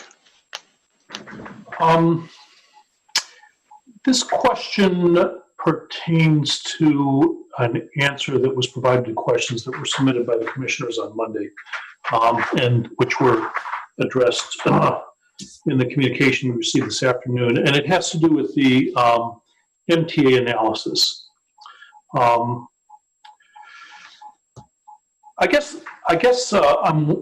It appears that the MTA analysis is going to require analyses that might otherwise be required under CEQA, perhaps even including the CEQA VMT analysis, for areas that are not excluded by the transit screen. And I wondered if a legal challenge to the MTA analysis requirement could be asserted on the grounds that it's circumventing privileges afforded by SB 743. Would that challenge have a chance of being successful? I think one of our Public Works Department folks best address that one. So the question is, do we have the authority to require the analysis? Is that what it is? Yeah, I guess that's right. That is it. Since it seems to be circumventing the state's guidance that you do not require this analysis unless there's substantial evidence provided. So the state's guidance is that you can no longer use LOS as a measure of transportation's impact on the environment under CEQA. Okay. But LOS can still be useful for understanding the impact of a project on transportation. The problem before SB 743 was that there was conflation of impact on transportation and impact on the environment. And so a traffic impact is not the same as an environmental impact, and that's where they split it from CEQA, because it is not an environmental impact. But it's still useful to know what the impact on pedestrians and automobile traffic and bicycle flow or level of traffic stress is, because we want to know that as a city and as a community, and that's part of our general plan. And so as part of, and maybe Nicole can correct me if I'm saying this wrongly, but as part of our police powers in addressing impacts on in the community, that's where we're getting the authority for the MTA. And also, Rita, if you don't mind, I'd like to introduce Karen Mack, who's on the line, who is consulting with the city. Karen helped implement City of San Jose's program, which they were an early adopter of using, changing over their CEQA to VMT, but then putting in place a local transportation analysis, which is very similar to what we're proposing, and implementing it. And she's been helping 2 other cities in our area do something similar. So Karen, do you want to add anything in terms of how it is that we already have cities in the county that are able to do this and using our general police powers as a method to do this transportation analysis? You'll have to unmute.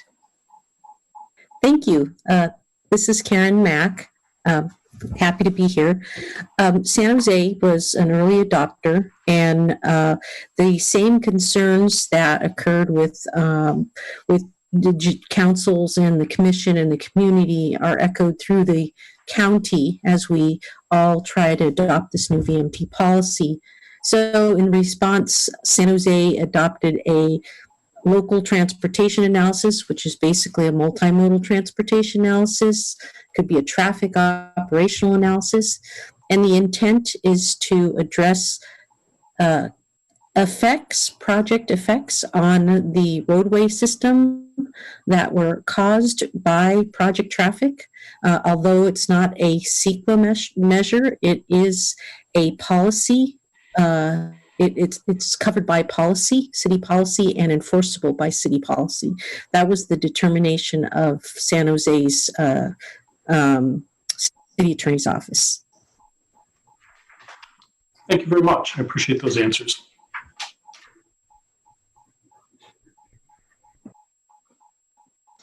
Let's see, are there other commissioners who have questions? I see Vice Chair Cranston. Thanks. Could you put up the text from the law from the SB 35, please? SB 743 that I sent you. This is a question for our city attorney. It's not in your presentation. It's in the email that I sent earlier, Eric.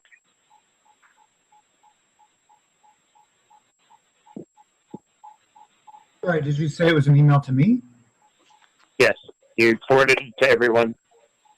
It's the text of SB 743, section 21099.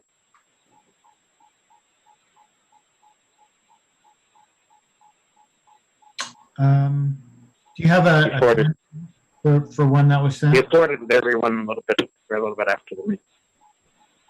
It's a Word file.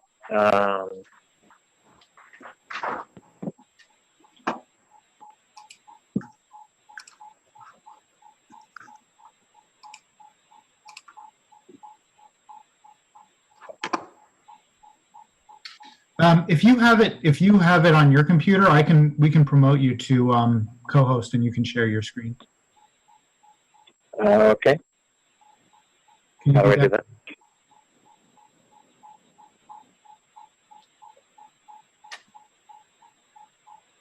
Share screen.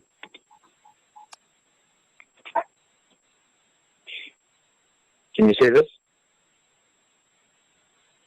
Yes. Okay. So, and this is, I guess, a question for both planning staff and for Nicole.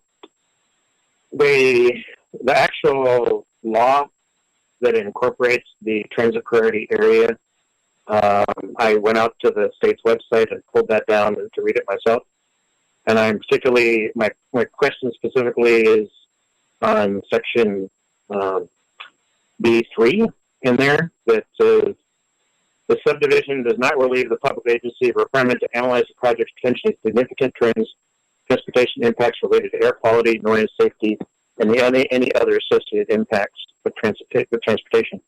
The methodology established by these guidelines shall not create a presumption that a project will not result in significant impacts related to air quality, noise, safety, and any other impacts associated with transportation. So my specific question, and then further down in section E, it says that the section doesn't relieve us of our authority to do things necessary to improve protection of the environment.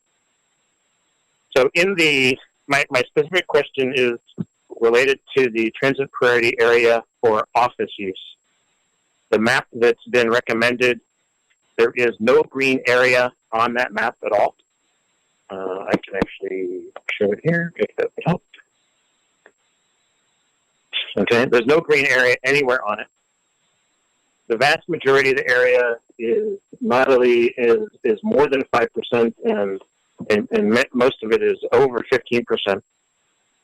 And so I am troubled by the application of the transit priority area on the office map in a way that it feels that it is contrary to that specific section of SB 743 because it was basically would forgive and eliminate the requirement for any office development in those areas from evaluating themselves and against in an area that they are well above those numbers. And so I am confused by the recommendation to include the transit priority area on offices.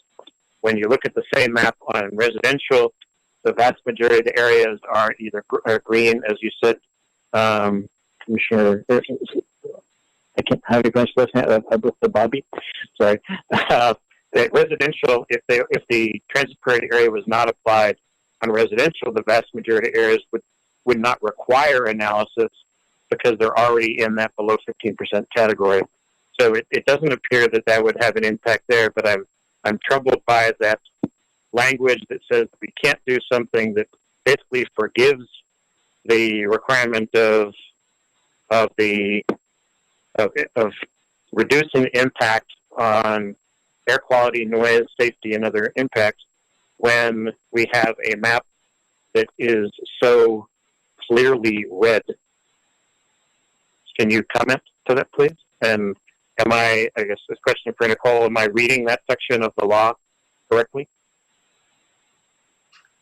If I could just chime in before Nicole hops in here, Vice Chair Cranston, I understand how that can be confusing and how it might appear to be an undue, exemption for land uses that have high VMT.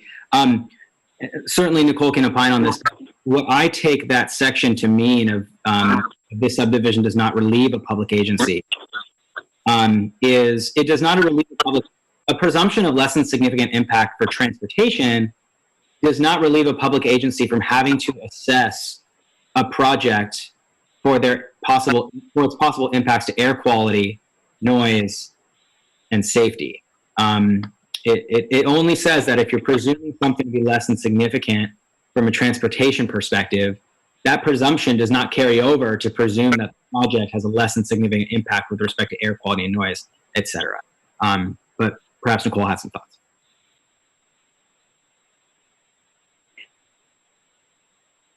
So, unfortunately, this is not a section that I've really had the time to read and understand what might be meant by that, and I don't want to provide an opinion of what that might mean off the cuff. I would say if CDD and their experience in kind of reading this language have some further clarification of what that means, or if I don't know if we have our consultant on the line who's been assisting us with the implementation under SB 743, if they might be able to provide some additional insight. But at this time, I really can't provide an opinion in terms of what was intended to be met. I think what Sarush indicated sounds very reasonable, and just kind of reading it, that's what would make sense. But I would really have to take a look at it in the context of the whole to really provide an opinion on that.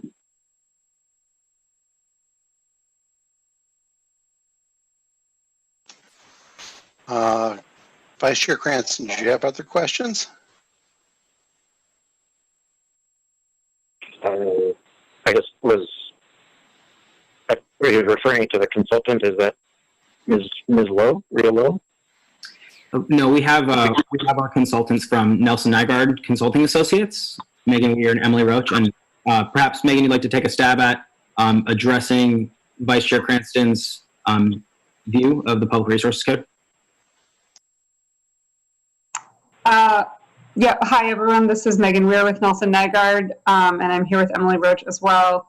And we've been working with city staff on the policy reform and implementation of SB 743.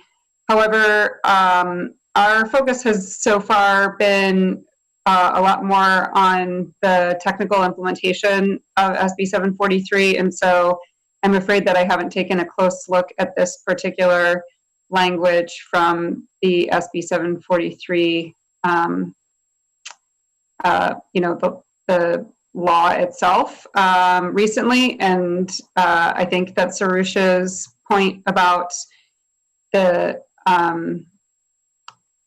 noting that a presumption of less than significant impact on transportation does not carry over to other sections of CEQA is a reasonable interpretation, but not having the text in front of me, I really can't say more. Perhaps I can add something on this if that'd be okay, Suresh. Or yes, please do. Or Chair, sorry. So I think that part of the TPA screening is about looking at future development in the city and identifying locations where the city has the best chance of reducing VMT in the future. And we would agree that those are around those transit nodes, the Caltrain stations, the light rail stations, and also El Camino Real stops. Those three all have 15-minute or better headways. And for example, El Camino Real, the ridership along that on the 522 and the 22, pre-COVID this is, was the best in the entire VTA system. It is considered one of the essential services within the county. And so I think even though the current VMT associated with employment is high throughout the city, these are the locations where we're trying to encourage future development if it's going to happen in the city, because that's our best chance at reducing VMT in the future, and that's part of what the law is trying to do. Thanks, Ria. And Vice Chair Cranston, if I could just provide some language that's in the OPR technical advisory for implementing SB 743. It does mention that that Public Resources Code section 21099, saying it basically mentions the same thing, that a change in how transportation is being evaluated does not relieve a public agency of the requirements to analyze noise and air quality. And then it goes on to say that OPR expects lead agencies to continue to address mobile source emissions in the air quality and noise sections of environmental documents. So I think at least that's a little bit of support of the understanding that just because you presume something less than significant by virtue of its proximity to transit does not mean that any development is off the hook, so to speak, for assessment of other related environmental impacts.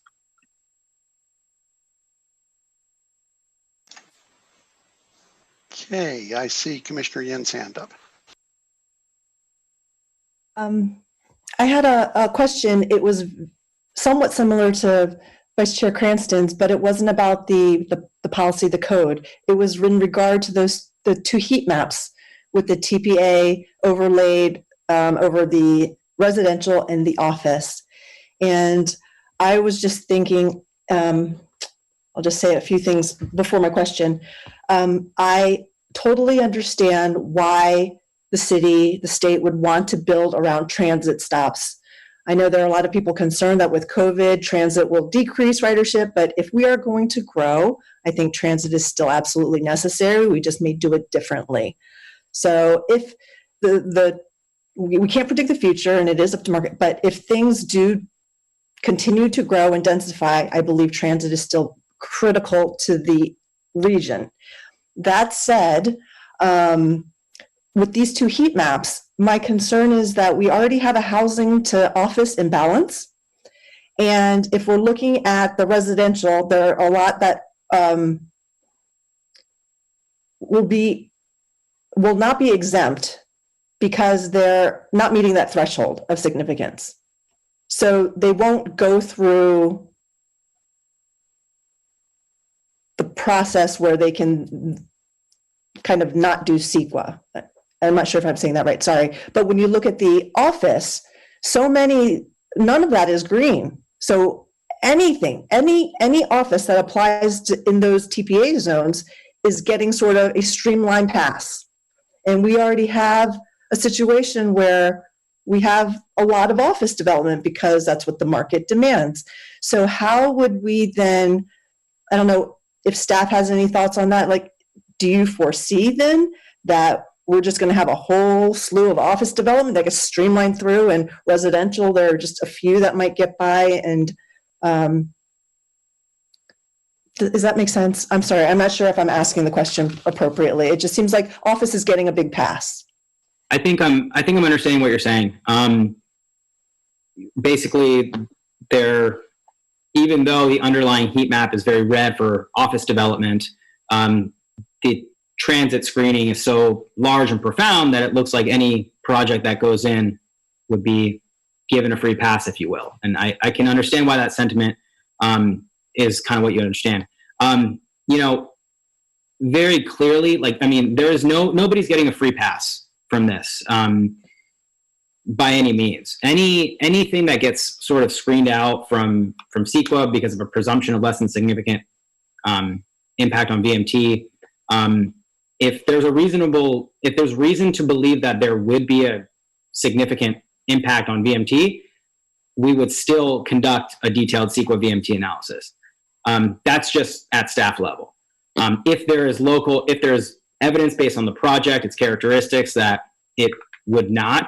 it's not wise to do a presumption of less than significance, an analysis would occur. Also, there are those 4 qualifiers that we mentioned to say that any office development that would not be built pursuant to transit-oriented development characteristics would not qualify, would not be presumed less than significant, and they would have to go through that process.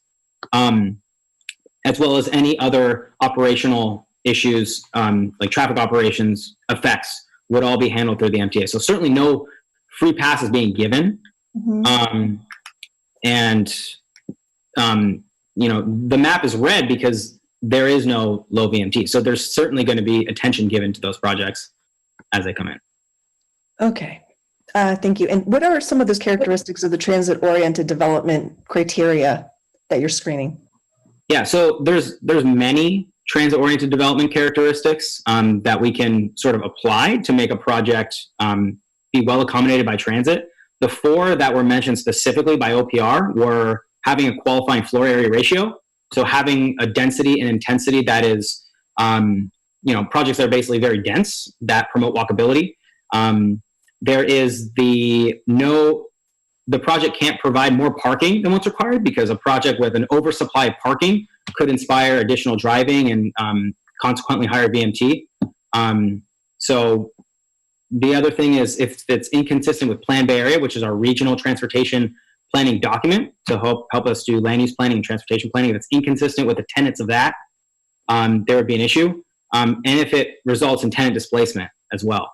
And there's a variety of other factors that can contribute to transit-oriented development, such as increased walkability, special design, all different kinds of things that aren't specifically mentioned as those 4 qualifiers, but things that we could look at to ensure that the project in the long term would lead to greater transit ridership and lower VMT.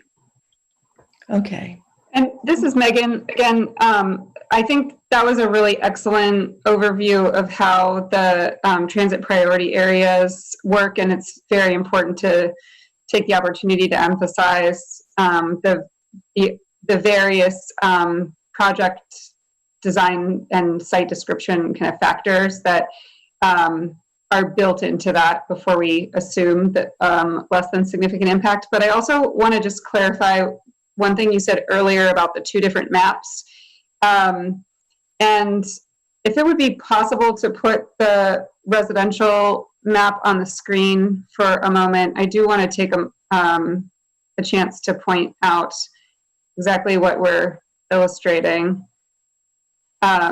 So this map shows that all of the green area on the map, here at the map on the screen where it says 1B, all of the green area is below average VMT per capita, which means that all of that green area would be presumed to have a less than significant impact for residential land uses.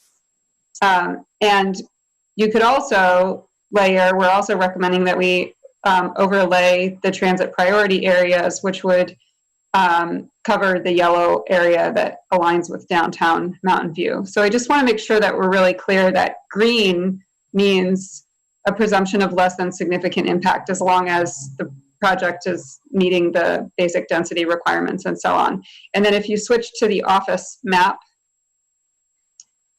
this is the map that is red, and all of these areas, you can see in the legend here that means that there's no area that's below the average, and most of the area is actually more than 15% above the average, with the exception of some of those lighter pink areas that are close to average. And so on a map, on this map, what we can see is that for office land use, there is no area in the city that is automatically presumed to have a less than significant impact other than the transit priority areas, which is why it is so important for us to have the transit priority areas. And so I don't know if you had just switched the words around in your question earlier, or if there was some confusion about what the maps are illustrating, but I do want to be very clear that we see this screening process as a way of supporting a move back toward a better balance of housing and jobs, because it streamlines housing and it is more limited for office development. Okay, I see what you're saying now. Thank you. Great. Thank you for the clarification, both of you.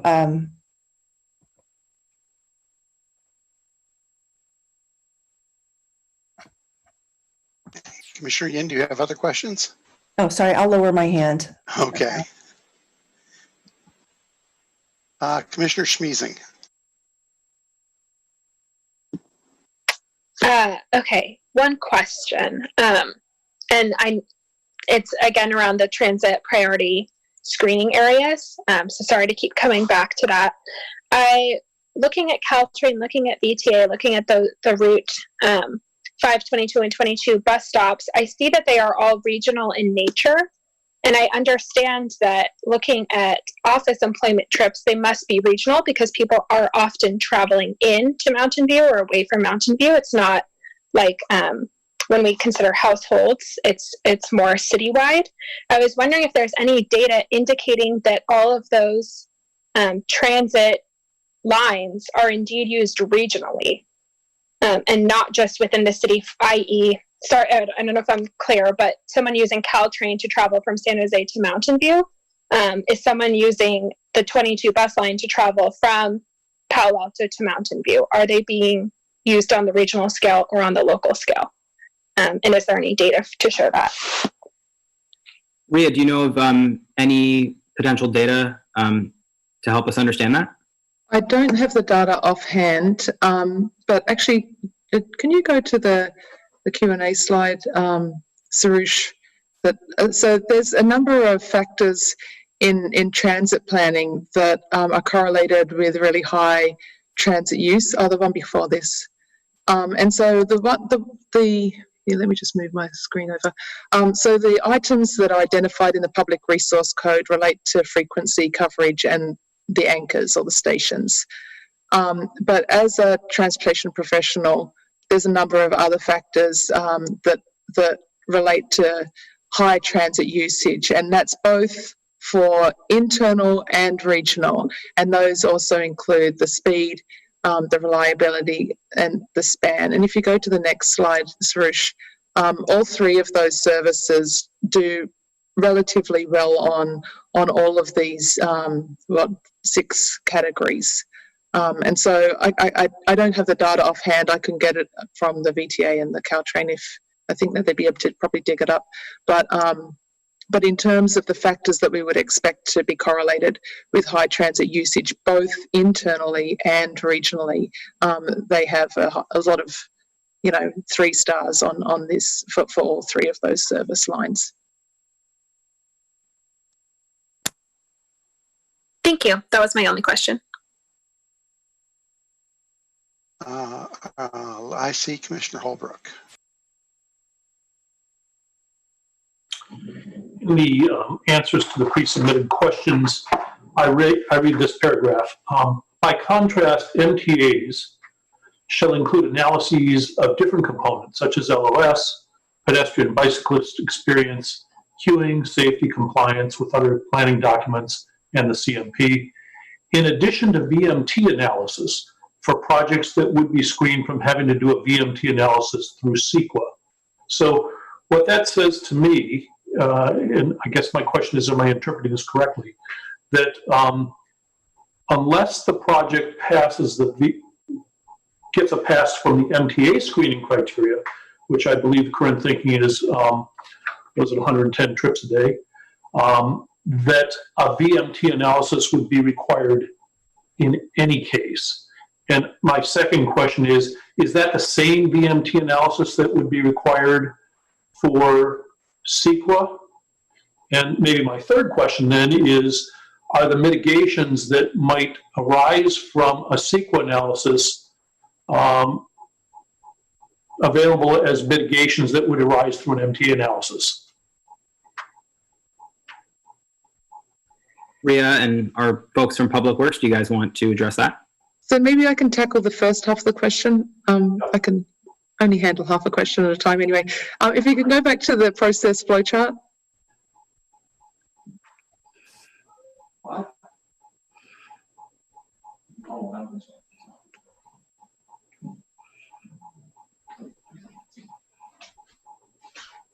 So the screening for the MTA is the small project criteria. Right. And so they would have to be screened for that.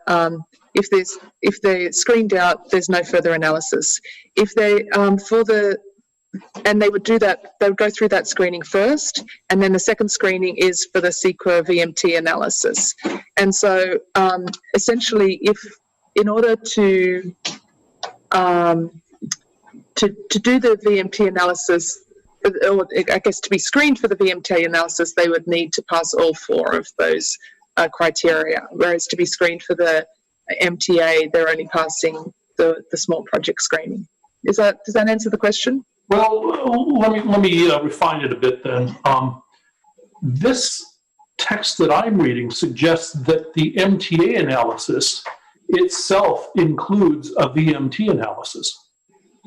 Is that correct? So if they want to do the 2 of them together, that's a possibility, but we're expecting that they would probably do it in advance of, and there is an opportunity and a benefit also in doing the MTA in advance of the CEQA VMT. So it's either in advance or in conjunction with it. Oh, so there is no, the only way you'll do a VMT analysis is if it's under CEQA. Is that correct? Yes. All right. And I'm misunderstanding what was written here. Thank you. That resolves all my questions then. Okay, great. Right. I don't have the ability to raise my hand anymore, so. Go ahead. Okay, I'll watch you. Just a question. I think it was Rhea Lowe who said it. I understand the statement that the overlay of the transit priority area would have no meaningful impact on the residential, but you said that on the office that it would actually help to encourage residential. How was that work? I don't know. I think that might have been Megan, but I don't think it's about the TPA overlay. It's about the color of the underlying map. And so the fact that the map is green means that a lot of residential is getting screened. So I'm completely comfortable with residential map. I am trying to understand the advantage of providing the transit priority area on the office map. So I have some feedback on that. What overlaying TPAs onto the office heat map, what that ensures is that in order for those office land use projects to be screened out by virtue of their transit, the project's design characteristics have to be transit-oriented development, so that in the long run they will reduce VMT and improve transit ridership. So it's sort of, in order to qualify for that screen, those projects are on the hook to be built to a certain standard that we know is beneficial for the environment. I'm not sure if that makes it any clearer. I understand what you're saying. I guess what I'm in the 4 criteria that you listed in your presentation, and maybe I'm not understanding the significance of some of these 4 criteria. The the SIR numbers and some of the other things, but none of them seemed like particularly compelling transit-oriented development criteria. I understand that. I would say that those 4 that we mentioned there are the bare minimum that a project would need to exhibit in order to be considered transit-oriented development. That's why the language is written such that if any of those factors are met, the bet is off, and that project will not qualify for transit screening.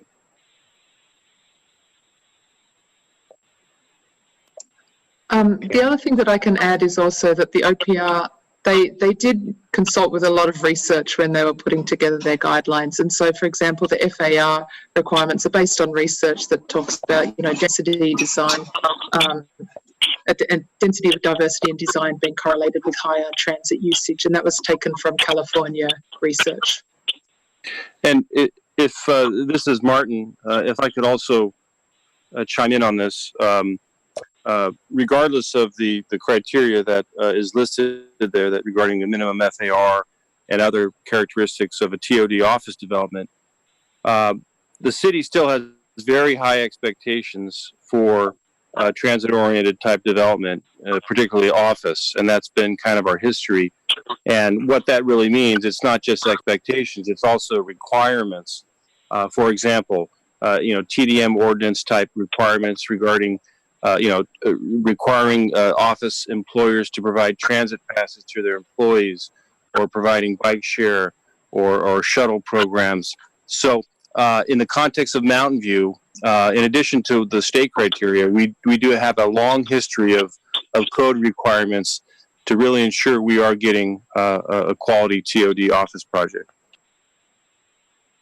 And to build on what Martin's saying, if a project is presumed less than significant with respect to CEQA for transportation, it's still going to be subject to the various city policies that require building to transportation effectiveness, like Martin mentioned, TDM ordinances, trip caps, the variety of strategies that we've already been employing.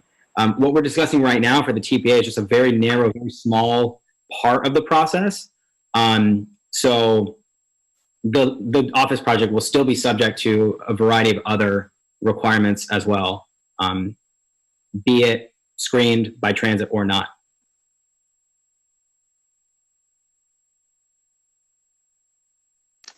Mr. Cranston, you have further questions? Okay. I see.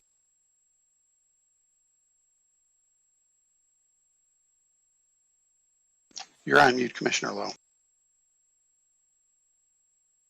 Sorry, my audio cut off. I didn't hear you call my name.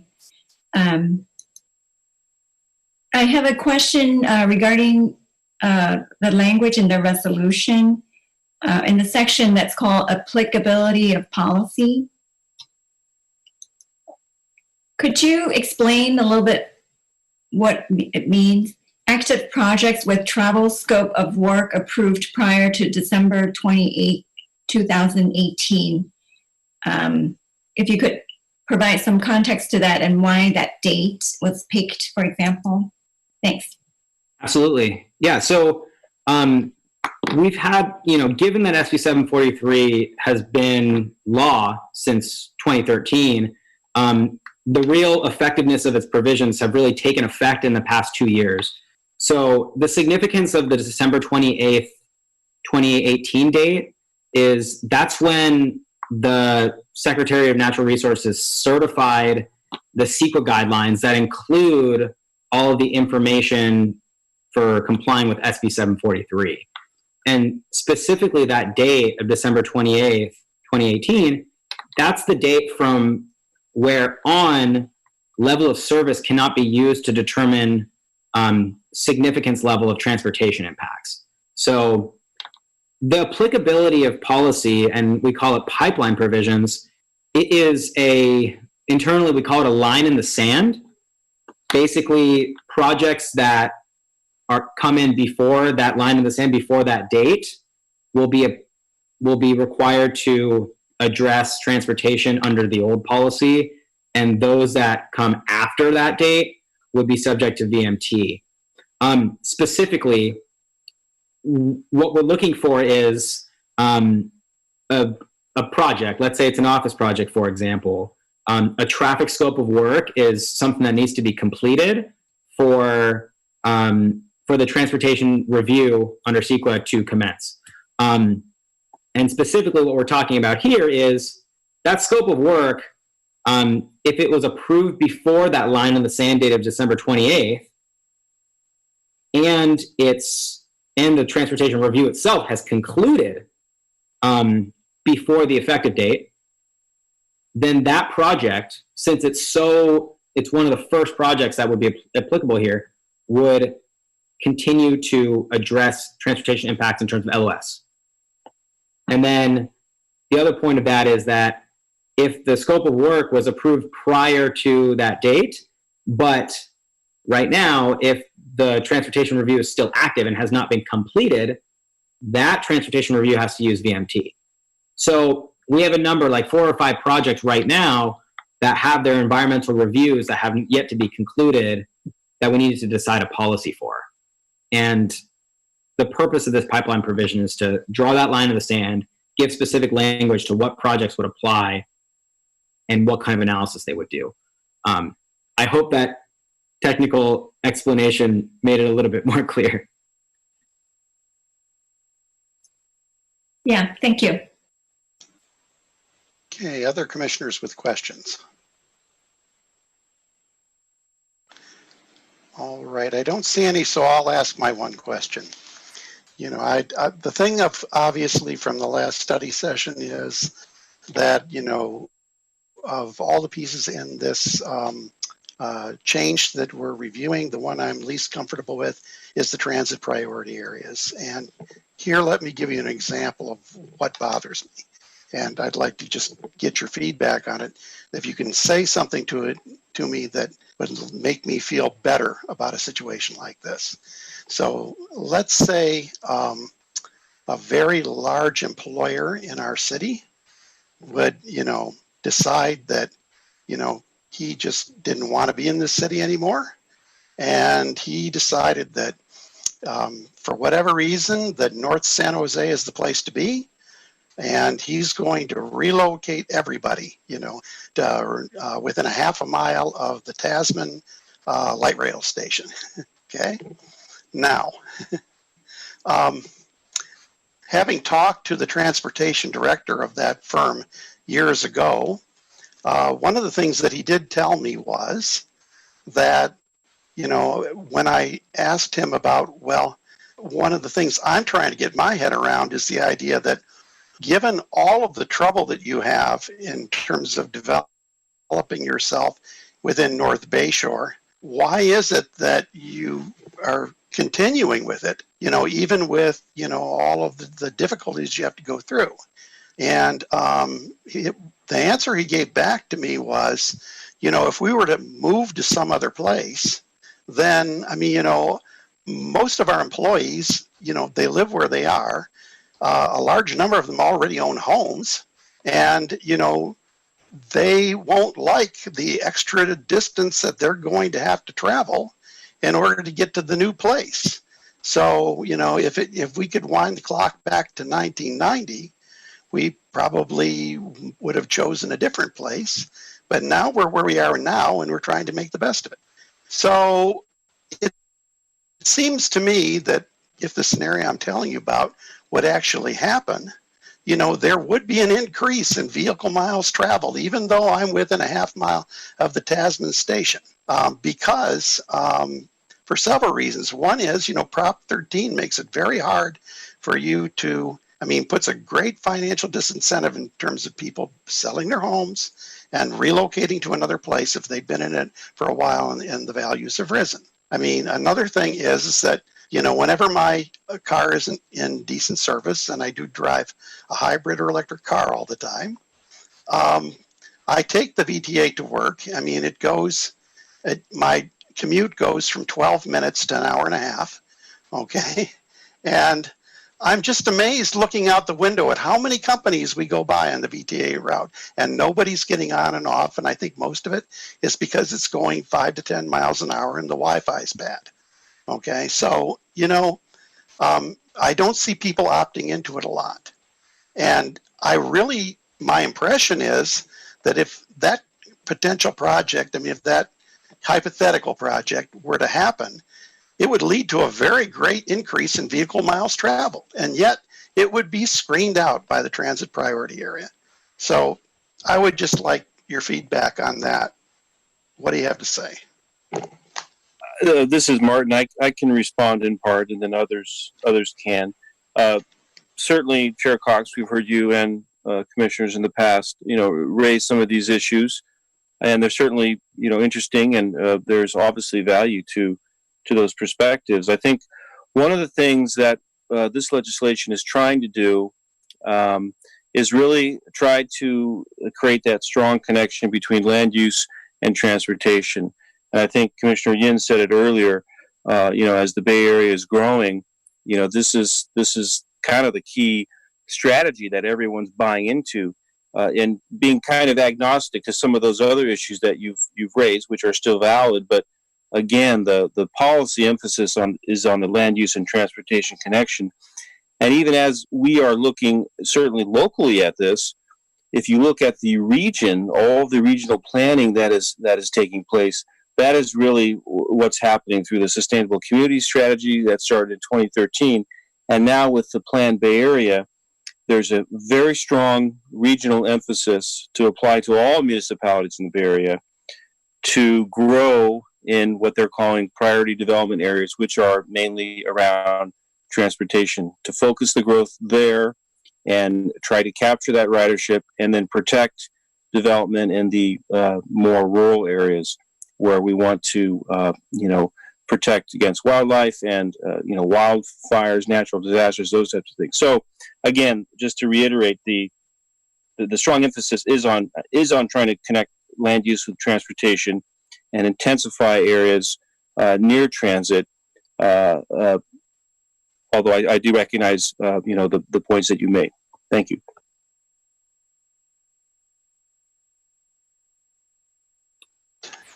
Any other hands up for questions before I go to public comment?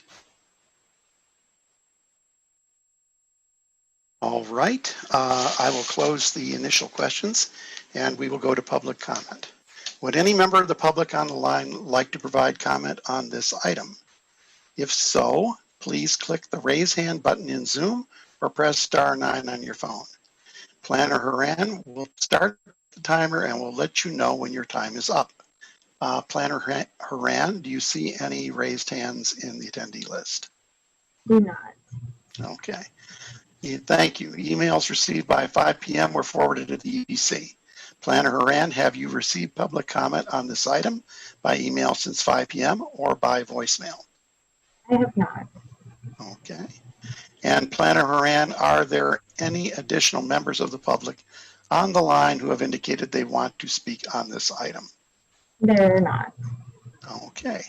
Thank you, Planner Haran. Having gone through that questioning for public comment, I will close the public comment and I will bring it back to EPC deliberation and action. Who would like to start the deliberation?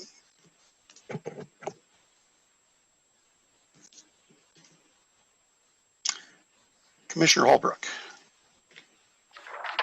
Resolution, I guess I should be clear, the attachment A to the resolution states, for projects screened out from being subject to a detailed VMT analysis, a multimodal transportation analysis shall be required.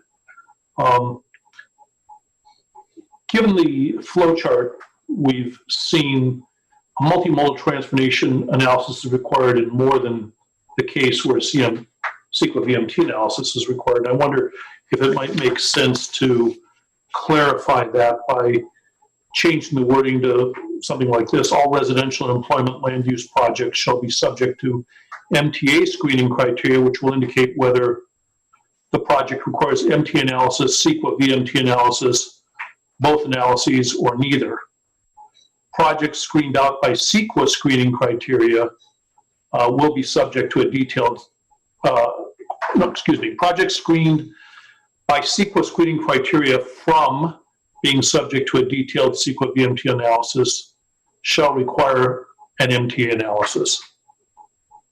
Do we want to, I guess I'd open for discussion whether we want to get to that level within this document or allow that for a future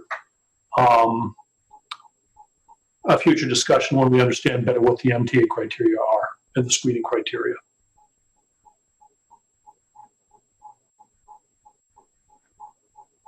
I'm not sure if I'm able to respond. Is it okay to respond during deliberation? It's possible for the commissioners to ask questions of staff during deliberation, yes. Yeah, Mr. Abutalebi, do you have any perspectives on this question that I just proposed? Yeah, I mean, so I think you're right. I think it is a little bit confusing the way that it's written, especially because we intend to have the MTA process either concurrently with CEQA review or prior to it. The way that it's written makes it seem like the CEQA part would be first. I do think that, you know, some smoothing of that could be, of that sentence could be useful, especially because of the concurrency that we're proposing. But your read of the process is correct. Generally, all projects will conduct an MTA. The MTA screening will inform whether the CEQA analysis is required. So if it is appropriate, I would be interested in clarifying and editing that text. Okay.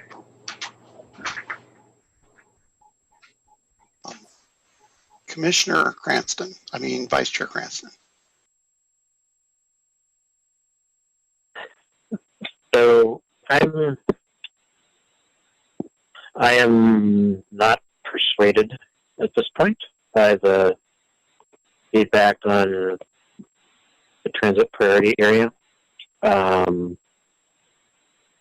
Without the transit priority area, pretty much everything in the residential map would be exempt from CEQA.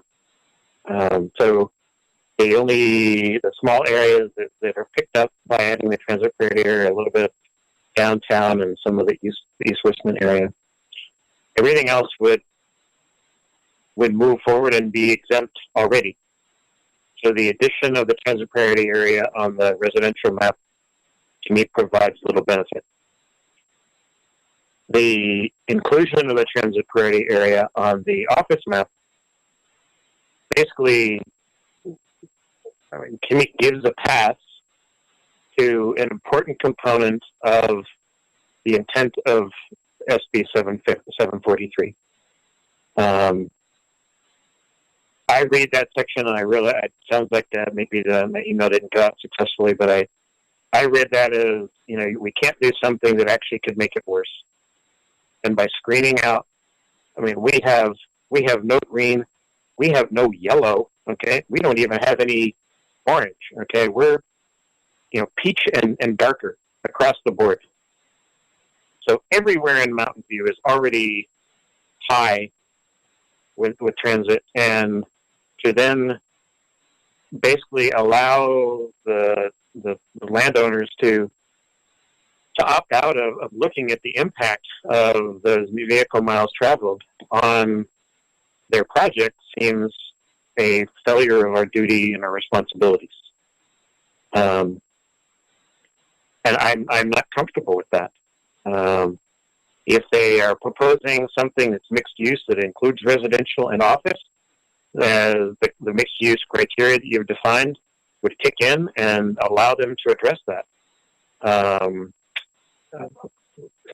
Martin mentioned that the focus on transit areas, and I am completely on board with the idea of working around those transit areas, but maybe it's a general lack of faith in VTA, but the traffic today is coming up 85. It's coming across 237. It's not all, in addition to the north-south area along 101 and the bus routes and Caltrain address that. nothing addresses 85, nothing addresses 237 in those quarters, and the, you know, requiring an office development to look at it and say, I got to get the vehicle miles down, travel down, and I can do that by adding in residential, which is, gosh darn, basically free. You know, it's things like the 101 Shoreline project that were right next to downtown. You know, I think the developer said that virtually every home that they leased in the project they did on El Camino was to people who live in Mountain View. And so I'm just, you know, I'm not persuaded that walking away from requiring that for the office portion of this makes a difference. And as I look at the two maps, if we removed the vehicle priority area, it would have almost no impact on the residential. That all that's there would still allow to occur, but we would be removing the paths for all the office development. And so I would be in favor of striking the transit screening section of attachment A of the proposed ordinance. And because it doesn't, to me, feel like it actually adds anything to what we are looking to try to do, and in fact would have the opposite effect, which is counter to what my read of what the law says.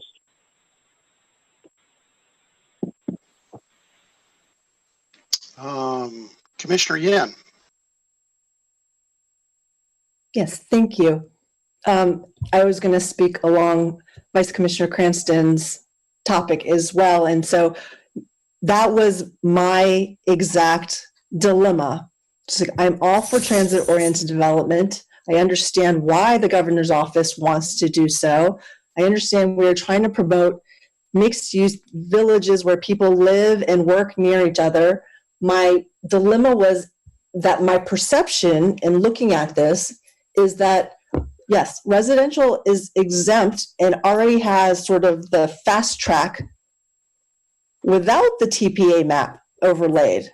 But when you overlay it over the office, we're taking all the office that had zero ability to fast track and giving them a whole slew of area that they can build now to fast track. And I understand Megan Ware's point, which is we want them to meet the criteria in a transit-oriented development, and they want to develop the office in a way that is more becoming of a transit-oriented development, let's say.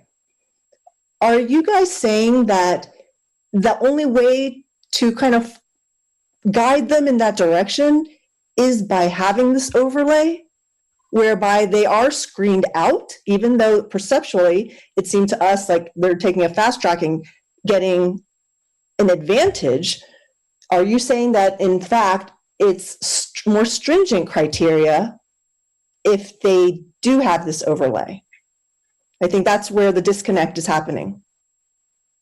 Thank you for your question, Commissioner Ian. The answer is no, that's not the only tool that we have to incentivize transit-oriented development and decreased VMT. In fact, it's only one tool, and it's quite frankly not the most effective tool, as in the CEQA hook is not. There are a variety of other city policies that require transportation demand management strategies of office projects specifically that are frankly much more powerful than any mitigation that could arise just from CEQA.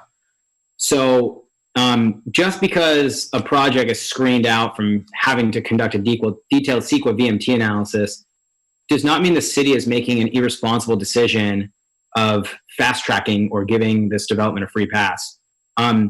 There will still be a due process for reviewing transportation under the MTA, as well as our existing TDM requirements. So there's, just because something's screened out from CEQA does not mean that project is suddenly has no issues with respect to it getting its project approved. We require robust TDM requirements and trip caps and other strategies for these projects. Yeah. I see Commissioner Schmeezing. Thank you.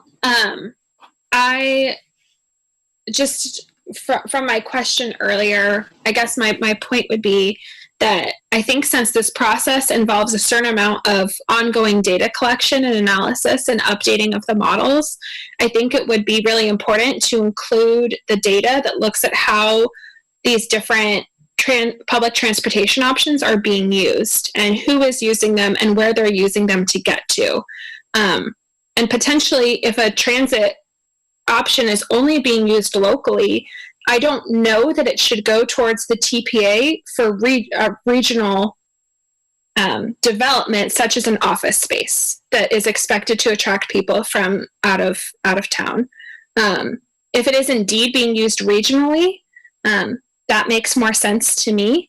And I see the point that by building office spaces along these areas that have existing public transportation infrastructure, the hope would be that more people then would use that public transportation to get to those jobs. So it is a little bit of a chicken or the egg thing.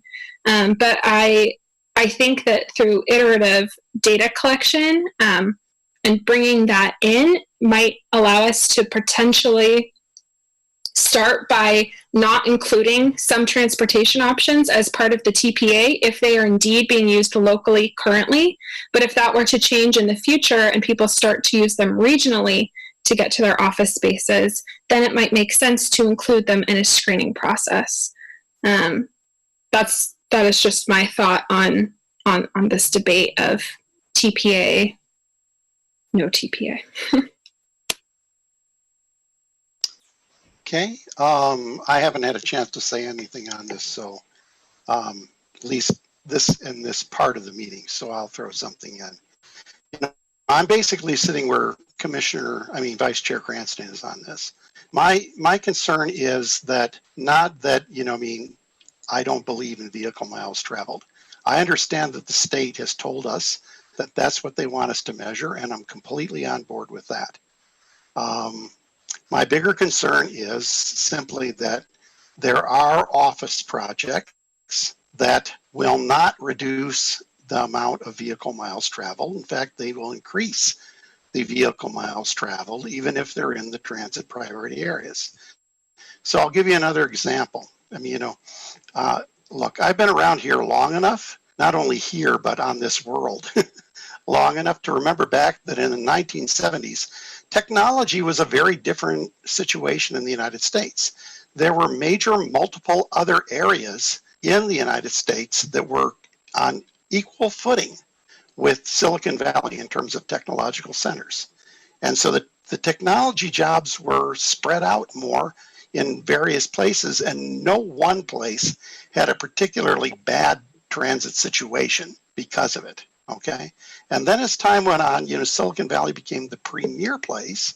And, it basically sucked a lot of the technology jobs out of places like, Durham, North Carolina, Boston, Massachusetts, Minneapolis, Minnesota, even Houston, Texas. And we are in a day where instead of having a number of 8 equal places within the United States of technology, we now have Snow White and the Seven Dwarfs. And we're Snow White and the Dwarfs are all these other little places, okay?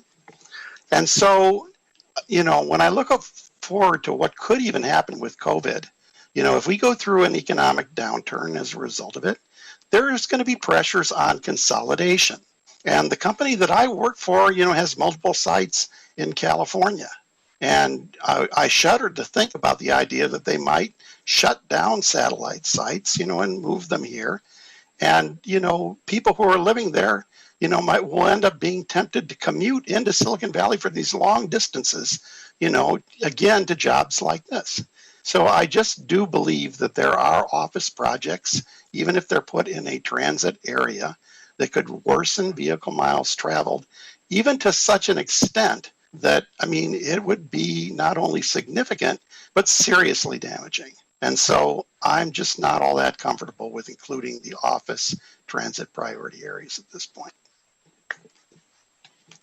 And next person is Mr. Holbrook, Commissioner Holbrook. I'd like to ask a question to Mr. Abud-Levy, and then I have a couple others. I heard your answer that there are other tools that are available to us outside of a CEQA VMT analysis. I'd like to know, though, do we lose powers of remediation that a CEQA VMT analysis would provide us if we chose to persist with the, if we chose to adopt staff's recommendation to have these transit areas? And are those powers valuable at all? Thank you for your question. I would say the short answer is not really. To use a term from our director, Artish Srivastava, the CEQA mitigations that would arise from a finding of significance, they are blunt instruments. And they occur after project characteristics and designs have been finalized.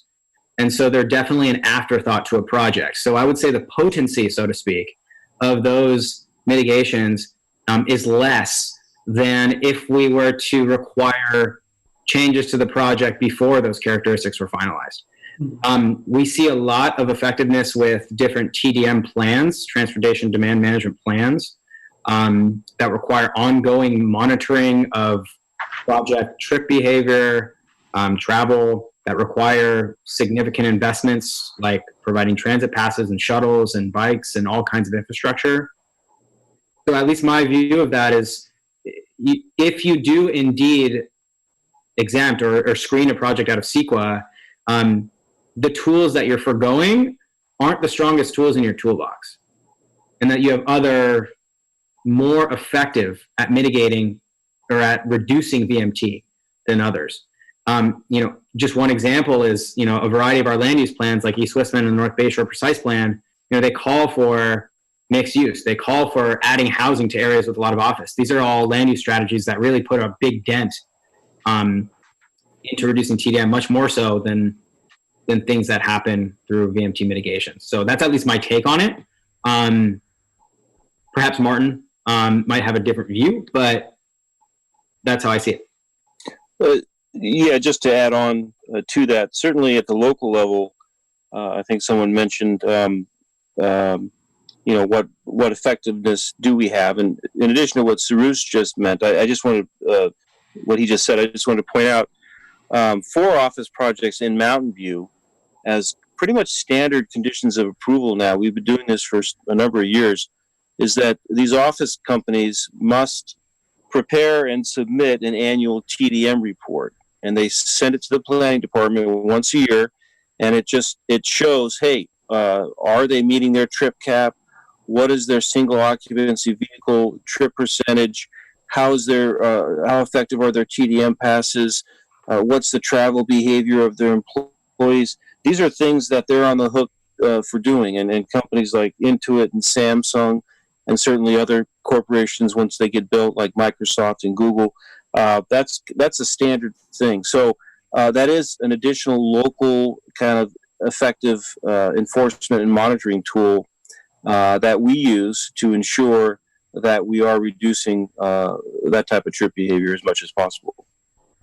Okay, so my first follow-up question then is, is staff of the opinion, and I think like Vice Chair Cranston, I heard Ms. Weir say that it was so important for, in order to restore the jobs housing balance, it was so important for us to have transit project areas on the office map, and I was puzzled by that. I could rationalize that if you believe that the 4 threshold criteria to escape a CEQA VMT analysis would actually be incented by having this transit exception, and that those criteria would not otherwise be met for the projects that we're likely to be considering. Is that your thinking? Because I must say, like Vice Chair Cranston and Chair Cox, I'm confused by that.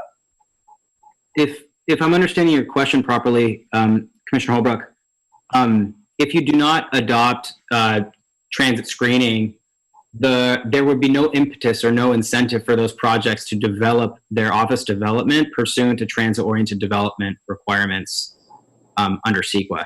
We still have requirements based on our land use plans and our zoning ordinance to, build things to a reasonable density and everything. But this transit screen sort of absolutely requires the minimum tenets of transit-oriented development to be exhibited by these projects. It requires the absolute minimum, but then it gives you no power beyond that under CEQA VMT. However, what I hear you saying is, so I guess putting the two parts together, I'm hearing you say that absolute minimum is important. And without this exception that we're discussing, we can't assume that that would happen. There's a good likelihood that we would get projects coming to us where even those four things are not being met. But given that those four things are being met, and you are encouraging us to do that, then we have other tools to mitigate the negative effects that large complex may bring. Does that summarize your position reasonably well? I would say so, yes. Okay. Yes. Thank you. And then just if the EPC were to decide that it wanted to eliminate the transit-oriented screen, my understanding from the prep material that you've given me is that we can't do that unless we have we can't do it safely unless we've met a substantial evidence test. Is that correct? That is correct. Again, any deviation from the guidelines would have to be substantiated with substantial evidence at the local level. One of them, and then to build on that, we have policies that strive for transit-oriented development in our general plan, which is a very heavy land use document that regulates all of our future development. So a decision, truthfully, to not adopt transit screening would be in conflict with the general plan and our stated growth strategy around transit-oriented development. So that would be what I would say is the first issue. And then, we have scoured what we could find in Mountain View to possibly be substantial evidence supporting a decision to strike transit screening, and we don't have it. Yeah, so I might address your first concern by saying, well, okay, we could still be consistent with the principle of the general plan by reducing the screen to a quarter-mile radius instead of a half-mile radius, for example. That would give you a bit of a fig leaf. But the bigger question, I guess, would be what would be involved in acquiring substantial evidence? I mean, is that even a thinkable project?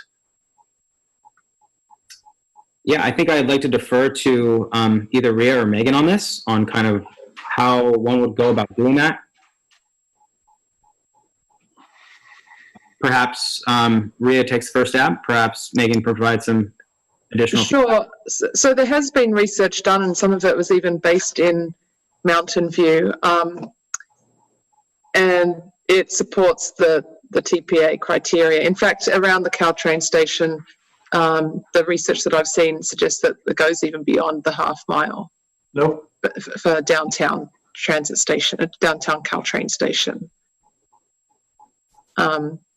But research to that effect, possibly around the other stations, I think would be the sort of thing that they would need under substantial evidence. Am I hearing you? Am I understanding correctly that you think it's unlikely that substantial evidence could be found? Or perhaps you've already done this work. I think maybe a minute ago you said you had, that you scoured to look for any substantial evidence to the contrary, and you're not finding it. Is that accurate? It would take time to do research that would could be used as an alternative to the standard. Right. And at this stage, the research doesn't exist. The research that does exist actually goes further than what the requirements are referring to, but that's focused around the downtown station. Right, and we're in a bit of a bind because this needs to be implemented by the end of next month, correct? We can always adjust down the track. Right. So, this may not be the last time we're looking at this issue, but we do need to comply with the law. But I think that we can always see how it goes for the first year or whatever. If we find new evidence, we can come back and make tweaks, with council and your approval. Thank you. I like to mention something before I have Megan provide her comment if she has one. The definition of what constitutes a major transit stop, it will evolve if transit ridership declines to the point where it does not exhibit service intervals of 15 minutes or less at peak commute periods.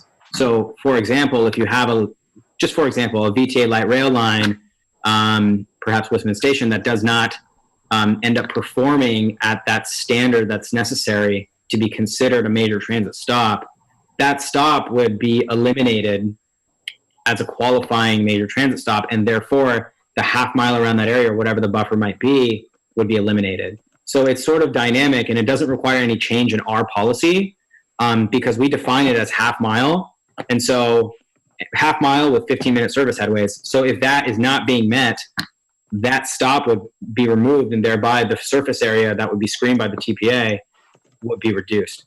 Actually, the law treats fixed rail differently from buses. So the 15 minutes is for services that don't have fixed tracks or a fixed infrastructure. But the other part of the law is that a major transit stop is defined to include a rail stop, a rail station. Gotcha. Yeah. Megan, did you have any thoughts on Commissioner Holbrook's concern? Yeah, so I appreciate the chance to further make sense of this. A couple things that I think are important to consider. One is that the Governor's Office of Planning and Research did spend several years doing extensive research. That's where the Office of Planning and Research is OPR. That's where the technical guidance comes from. And the definitions that they've used and the recommendations that they've made, their research supports applying those recommendations throughout the state. And we all here in the Bay Area know that many parts of the state have quite a bit, less access to transit, lower density land uses, and so on. So I think it's helpful to remember that what OPR recommends, they recommend that it applies everywhere, and the city of Mountain View has some of the better transit access in the state of California. And so that's one of the reasons that when you drill down to the more local research that Rhea mentioned, that there's evidence that even wider radii around transit stations draw people and to use transit and lead to lower VMT per capita. So Mountain View is exceptional in how well it might represent the application of these recommendations, not as an exception to the recommendation. So I think it's helpful to remember that. The other thing is that because the OPR did spend time and effort gathering research and creating these recommendations, following the recommendations in the technical advisory is that is the substantial evidence, that is the backup. And any deviation from that, a lead agency does have the option to create their own approach with substantial evidence, but any deviation from what OPR represents is more vulnerable to being legally challenged than if we stick with what's in OPR. And so by changing the assumptions around how a transit priority area fits into the screening process, or by tinkering with the definitions of a transit priority area, which I think Rhea mentioned at the last study session, is the half-mile radius is a legal definition that's part of other state law. It's easier for someone who wants to question the CEQA process for a particular project to bring those deviations up as a questionable aspect of the CEQA project process. And in the meantime, if we stick with those recommendations, which we do feel are very applicable here in Mountain View, there are many other tools to ensure that the city gets the land use mix, the site design, the transit-oriented development, and the trip caps and incentives to use modes other than driving alone, that all of those things can also be part of the project, and that is also part of the development review process. So the being screened out from CEQA review is intended to indicate to a developer, this is where we would like to prioritize development. There's a map here that shows where your proposal is most likely to be well received based on consistency with our plans and our policies, including CEQA. And there are still a number of other tools available to ensure that office development is required to implement TDM, transportation demand management programs. And those are in place throughout the city already. And in fact, other cities often point to the city of Mountain View as an example of how effective TDM programs and requirements can be, and how substantial trip reductions can be, even, because even before it was required by CEQA or tied to CEQA in any way, and before there was statewide focus on reducing VMT as part of CEQA, Mountain View had already implemented really successful TDM programs and required those programs of their employers. So I guess just want to emphasize the research does apply here, and the research supports the policy, makes it harder to legally challenge CEQA review, which is a really disruptive thing to happen when you're trying to go through development review process. And there are a number of other tools outside of CEQA that get you what you're looking for.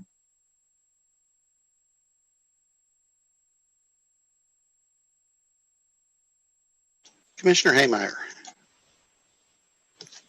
Thank you. And thanks to Megan and the staff. I think many of the points that I wanted to make have been surfaced in some fashion, but just in the interest of time, I really have appreciated the conversation tonight. And the way I see this item is really as the city's best effort to come into compliance with state law. I think we're about to see we're on the cusp of a major change about the future of work. And a lot of this legislation was based on a larger statewide strategy of reducing carbon emissions. And if you're looking at the research that's coming out of at least my unit at Stanford and many others, we're seeing that some of the best things that we can do for the climate are not driving. And we've seen a tremendous fall off in emissions in the past 8 weeks in particular. Before COVID, I checked transit exclusively. I know my employers were rethinking that as Stanford starts to reopen. And I think a lot of the major employers in Mountain View are going to continue to think about where people are doing their work. And I think that the nature of the developments that we see ahead of us are likely going to incorporate a different calculus by developers. And I am entirely empathetic. I have a healthy skepticism of VTA, even though I have used it often. I'm not sure that a VTA light rail stop is the same thing as a Caltrain stop in downtown Mountain View, downtown Palo Alto. But tonight, I think it's really important to stay focused that we need to get into compliance. We're likely going to see this issue come before us again. And I think Sureesh's point is really well taken, that CEQA is one tool. Mountain View and this body in particular, we've spent a lot of time thinking about what are other ways to get the outcomes that we want. If we want intensified land use, if we want housing close to transit, close to jobs, we have the general plan. We have these detailed, precise plans.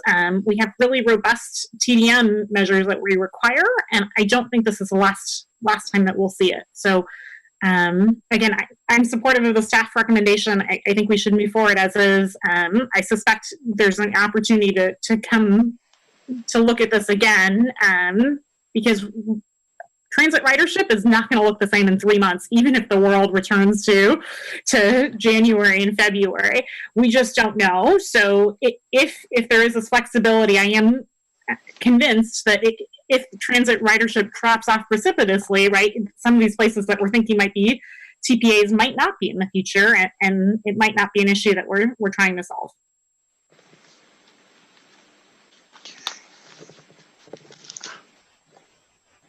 Let's see, other commissioners with comments?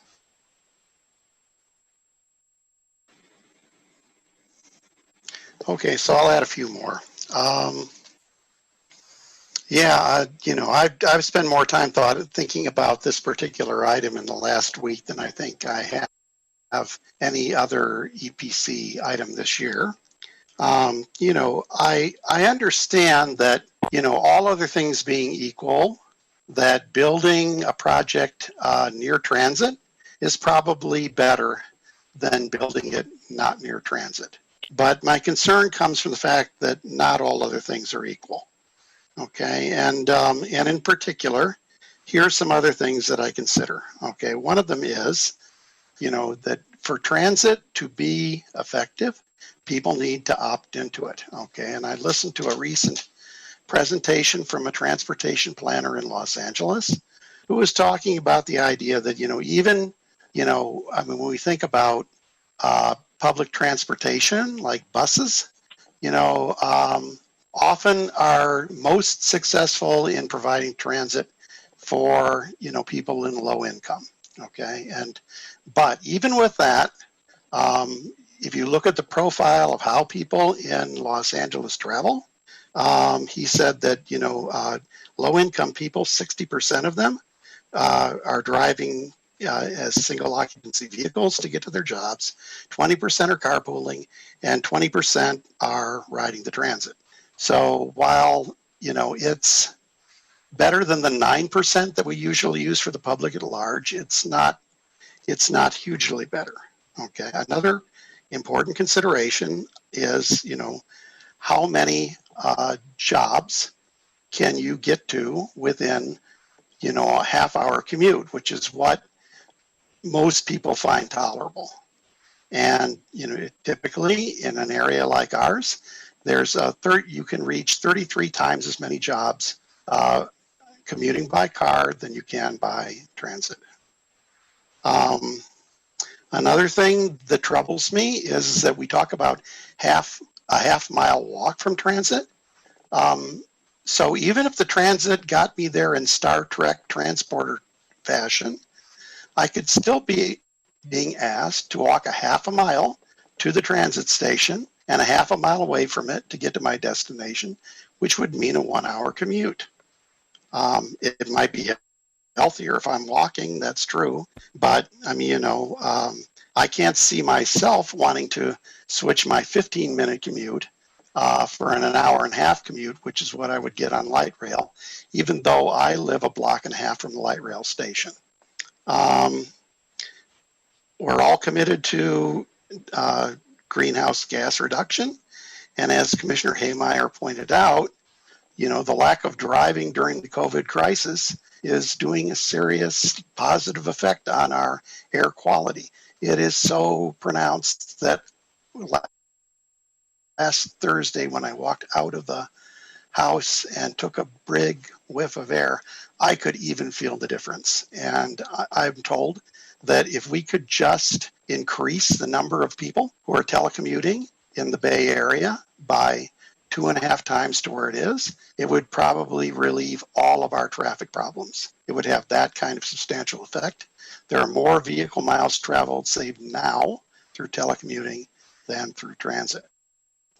So my biggest problem again is with the VTA light rail. It's not being a real effective use of transit. So yeah, I'm going to wait for somebody else if they want to move the staff recommendation, but for the moment, I'm not supporting it.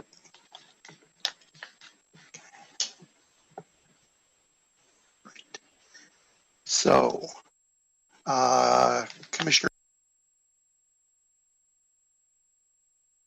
Did you call me? I'm sorry, I didn't hear that last part. I did indeed. Okay, thank you.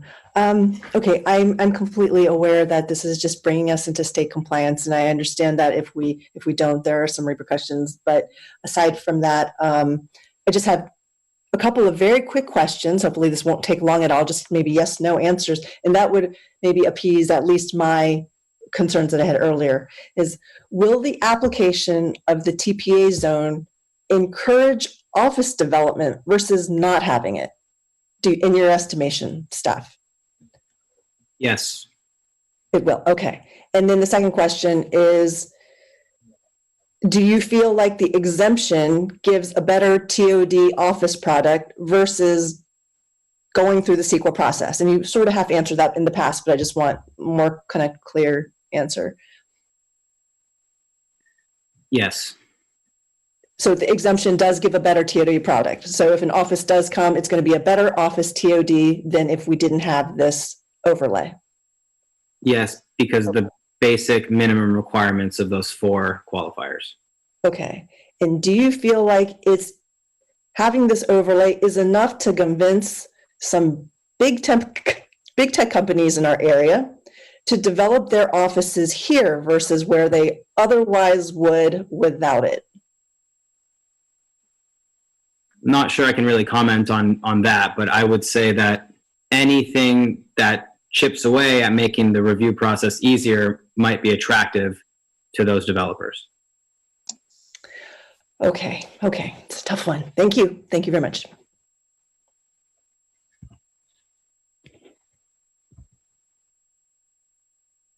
Commissioner Holbrook.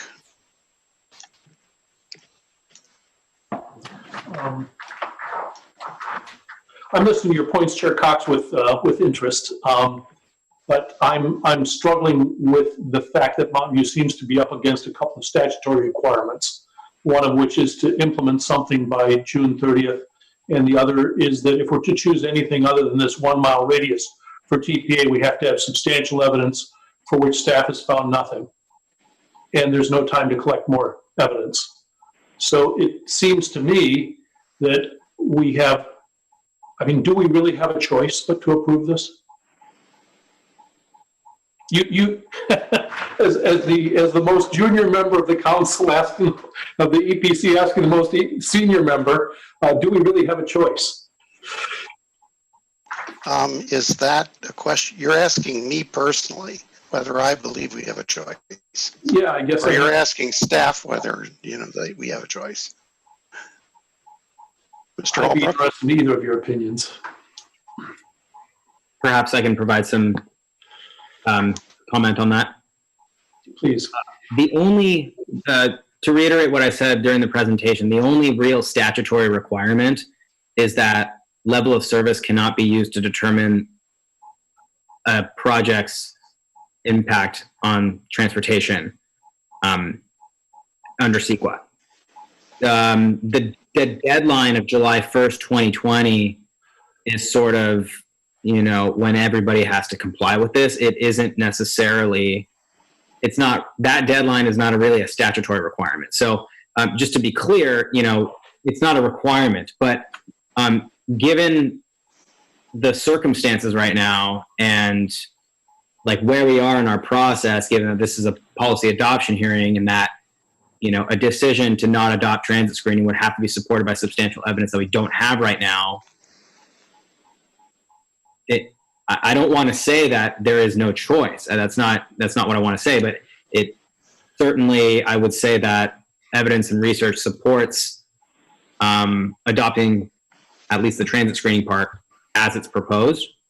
Again, as Rhea and Megan had mentioned, like there have been studies to sort of support whether or not transit screening would be effective here. And those studies have come back and said that it would be. So that's my take. Could I add something? Yes, so, go ahead. So in SB 743, it indicated that we needed to, that LOS could no longer be used as a threshold for significance for CEQA once the OPR guidelines were adopted, were certified. And the certification actually happened on the 28th of December 2018. So we're already in a limbo period. According to the guidelines that were certified on that date, it said that we needed to have the new VMT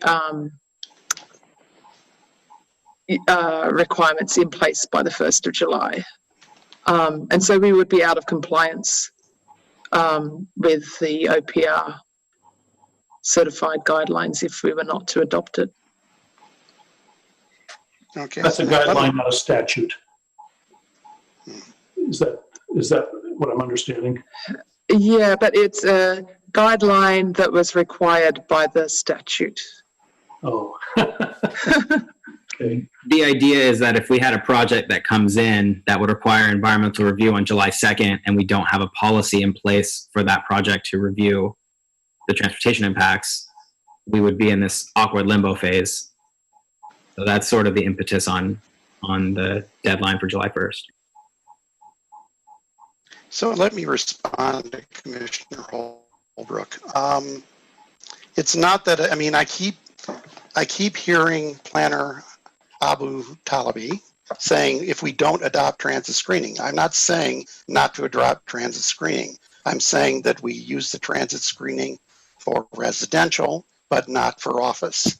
I mean, if I wanted some evidence to show that building more office here is increasing vehicle miles traveled, I would just have to, I can look anecdotally at the idea that concentrating more office in Silicon Valley over time has led to people, driving from farther and farther distances to come in. That's my evidence, okay? And, I think there's a way to write that up somehow, okay? I mean, I don't have a study right in front of me, but I think, that's true and it could be substantiated. I haven't heard anything from staff saying that, we're not going to be able to proceed with development, that we're not going, if we were to do that, we're not going to be in compliance with state law, or that, someone from the state government will strike down, our development ability, and that, we will be in a state of stasis. Just that these were recommended, by OPR, and that, absent of any other evidence or considerations, we should adopt them. And I just do believe that this is a serious enough problem, and it's building up over 20 years, that it's worthwhile to have a dialogue about it. So, if we came into this meeting and we didn't say anything and we just, moved the staff recommendation, my concern would have been simply that, it would be like, a commission that passes the staff recommendation without serious thought. It's kind of like a tree falling in the forest that's not heard. Okay. There are serious problems. They're still here. And it's worthwhile to have a dialogue of it. And, it could come to the point where, let's say somebody from the state office came down and say, hey, how come you didn't put that in there? That's going to be real trouble for you. Well, fine. Then, council could decide, okay, well, it's just not worth it, or that's not the right way for us to be bringing this issue up and seriously vetting it. But if it raises somebody's attention or consciousness through this to solve the problem, to make things better, then I think it could be a good thing. I mean, if I think about I've been in other large cities in Europe, for instance. I mean, most of the capital cities in Eastern Europe that I know, that I've been in multiple times, they have transit riderships that are consistently over 90%. And, I've never been in a bus where there was an empty space for somebody to sit down on. I mean, clearly there are ways to make transit work. We just haven't done it here. There was a national expose in the newspaper that, we're near the bottom, as far as the success that we have in some of our modes. And, when I joined this commission, they asked me, why do you want to be on the commission? And my number one answer was, I want to improve the situation with public transit around here. And, it's 7.5 years later, I'm coming to the end of my term, and I just don't see things any better. So I'm to the point where I personally wouldn't be averse to starting a dialogue. I'm not looking to drag down staff's time on this. And, and if the state were to push back hard on it, I would even understand if, the council felt there was a way to have that dialogue a different way that didn't impede our ability to get our work done. But I just think it's serious enough a problem that I want to raise a red flag. And that's me. It's a matter of personal conscience and conviction.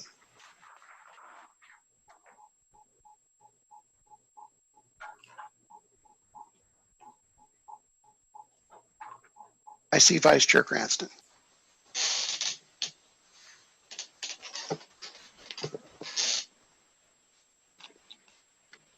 Commissioner, you're on mute.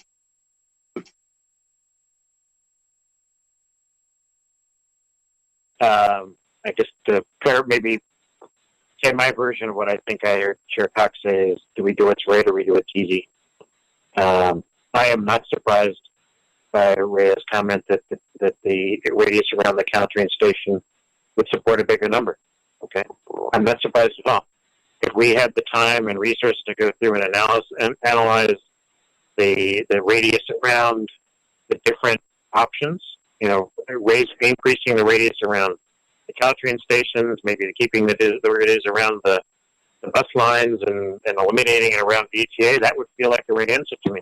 But that's a lot of money to go off and do and get there. So I would be supportive of Chair Cox suggesting that we adopt the TPA for residential and not adopt it for office, and or an alternative that would drop VTA as one of those areas. Those are two options that, in my mind, might make sense.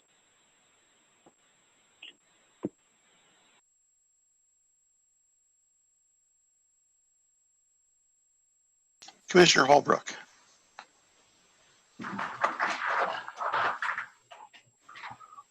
I share the skepticism about VTA. I took it once. I think I only took it once. And despite the fact that I live probably less than a quarter mile from El Camino Real, I don't know that I've ever taken the bus, but that's me and my demographic. That said, I wonder if there isn't something, the idea that even though the mass transit today may not be serving the needs, we're considering a policy that's going to lead to buildings being placed in corridors that could improve over time. The buildings are going to be here for 30, 50 years. The corridors are likely to be different 30 years from now than they are now. I'd be surprised if VTA operates at the same level of efficiency in 30 years as it does now, although not shocked. So I'm wondering, I guess along with that, I have the thought that I'm not sure that this is going to be decisive to a company's decision to build in Mountain View. It helps a little bit not to have to do the CEQA VMT analysis, but given that there's other tools that we have, I'm wondering if it's really going to enter the equation. And if it does tend to route people a little closer to corridors where, transportation may be improved in the future, perhaps it's a good idea.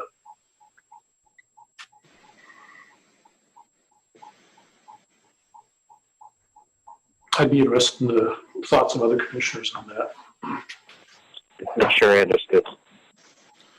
I'm waiting to see somebody raise a hand.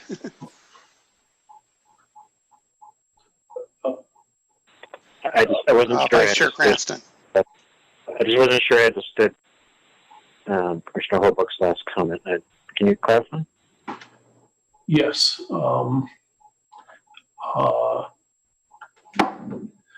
The premise of one of the premises I hear of not doing this, taking staff's recommendation, is that transit is not efficient for VMT, and maybe for along El Camino.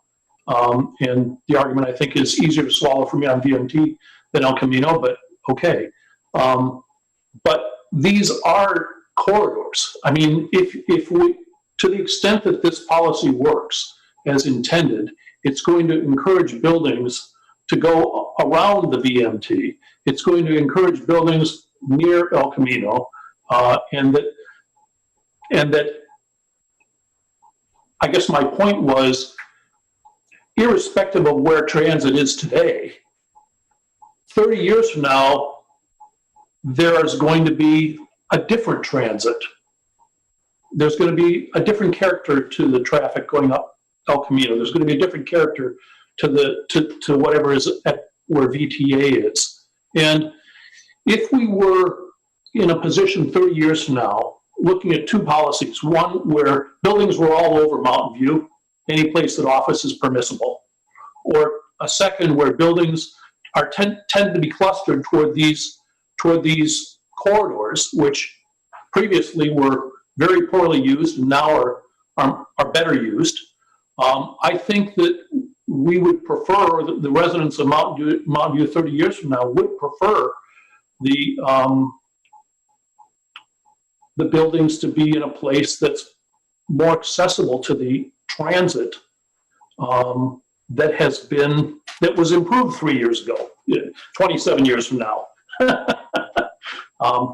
That's my thought. Does that clarify my point, Vice Chair Cranston?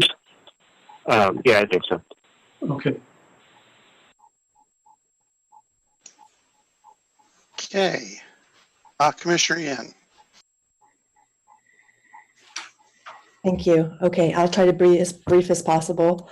It would be my dream. I'm looking long-term too, Commissioner Holbrook. I do think transit is key if we are densifying and increasing our population, for sure. And that seems to be the trend, regardless of COVID or anything else. It seems like everybody's gonna, they might telecommute more, the nature of work might change, but I think the area will still grow, so to speak, in absolute value.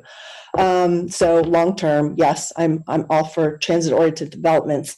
The only thing that worries me, and the fact that Mr. Albatalibi he answered that whether or not the exemption gave a better TOD product versus going through CEQA made me feel like, yes, we should just go for the overlay.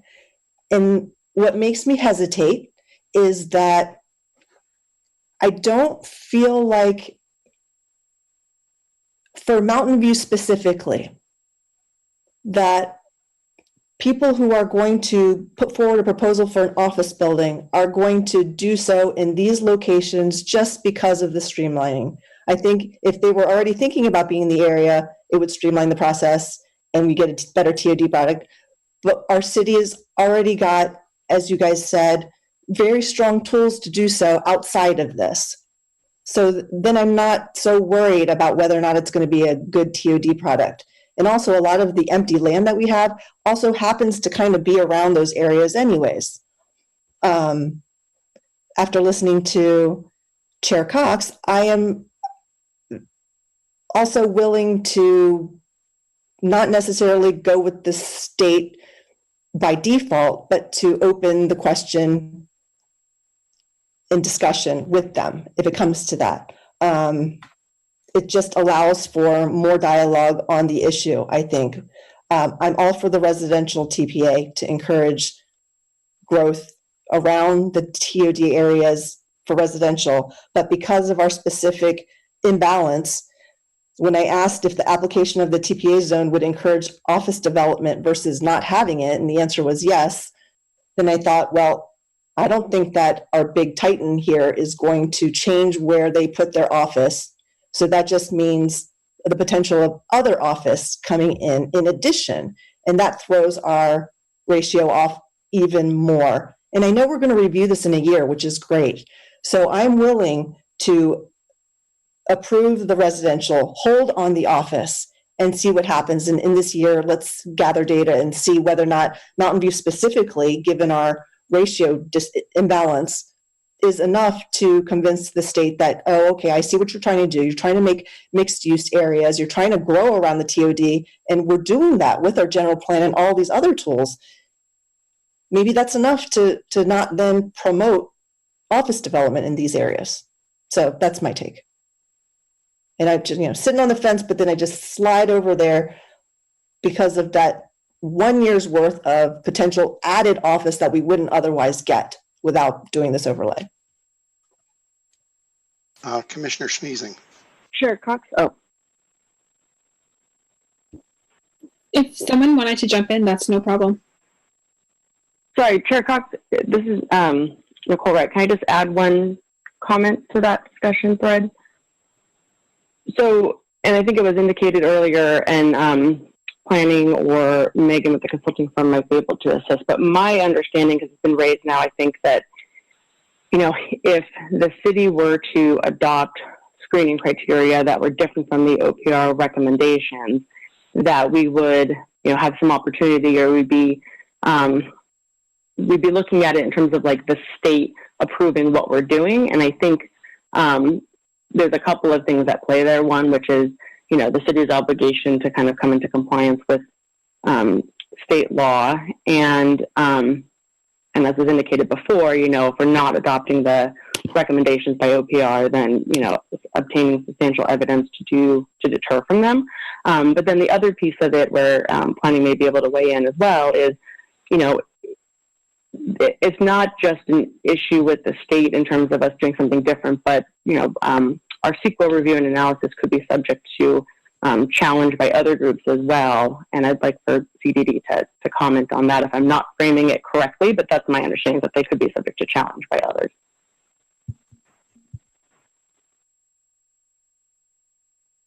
Yeah, if we don't support the decision to modify, as opposed to not adopt TPA screening, but modify the state's recommendation about TPA screening, if we do not support that with substantial evidence and modify anyway, that could be subject to challenge. The environmental document could be subject to challenge. Okay, my answer to that is that, while there are other cities in the Bay Area that frequently have their projects come under CEQA challenge, I don't recall it ever happening here in the last 10 years. So I think that's a reasonably small enough probability that I don't think it's significant. It doesn't meet my level of significance, let's put it that way. And you're right, we haven't actually gotten many legal challenges to our environmental documents over the last 10 years. We have not, you're correct.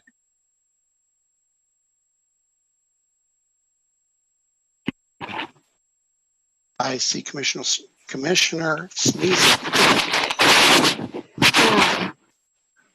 Yeah, this has just been such a thoughtful debate, and I, much like Commissioner Yin, I really see both sides, and I'm on the fence a bit about it. I might, given some of the comments that staff have made, I'm very supportive of multimodal transportation. I bike to work myself, and I think that Mountain View has a ways to improve in terms of its accessibility for bikes and pedestrians. And some of the comments that staff have made have led me to believe that perhaps the MTA is a better way of looking at that and looking at public transport. And so potentially, I don't know how onerous it would be, making this criteria for office spaces even more stringent for the MTA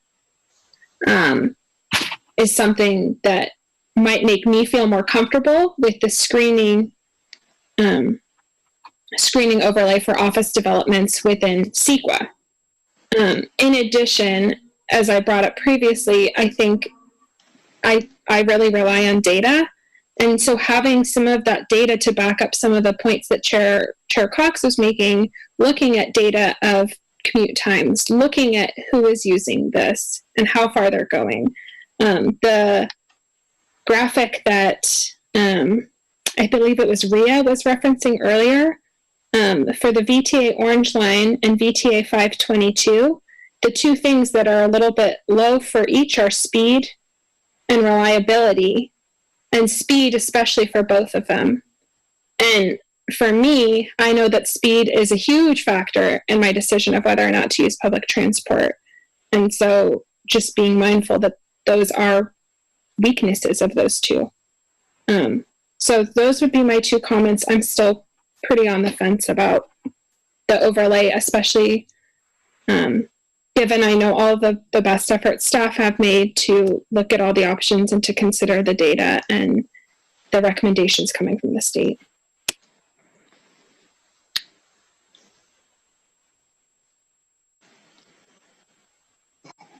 Okay, I don't, Mr. Holbrook. I find Commissioner Yin's arguments intriguing, and I'm almost persuaded by them. The counter that's going through my mind is that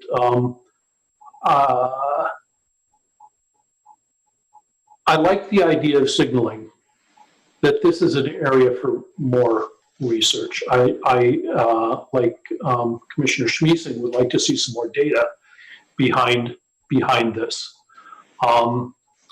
I found Commissioner Yin's assertion that this is probably not the thing that's going to tip a big company or a medium company toward this area to be persuasive as well.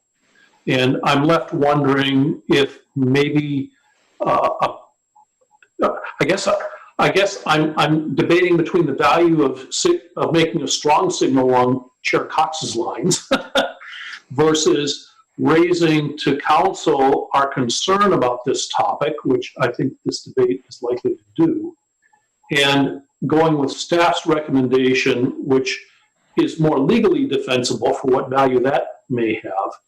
And it's unclear to me how many decisions are going to be made in the next year anyhow, given all the uncertainty around the coronavirus and the pandemic that we're going through. So I'm almost with Commissioner Yin on this, but I just like to see if there's any thoughts about whether or not it just might be more prudent to go with staff's recommendation given its legal defensibility while still signaling what Chair Cox, Chair Cranston, or Vice Chair Cranston and Commissioner Yin have asserted.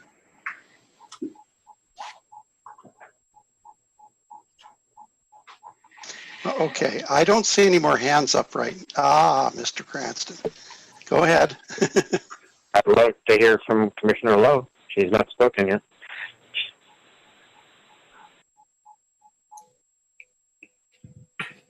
This is definitely a very tough one. I can see the pros and cons and, you know, the basically three different options that being talked about. So I'm still kind of weighing the pros and cons.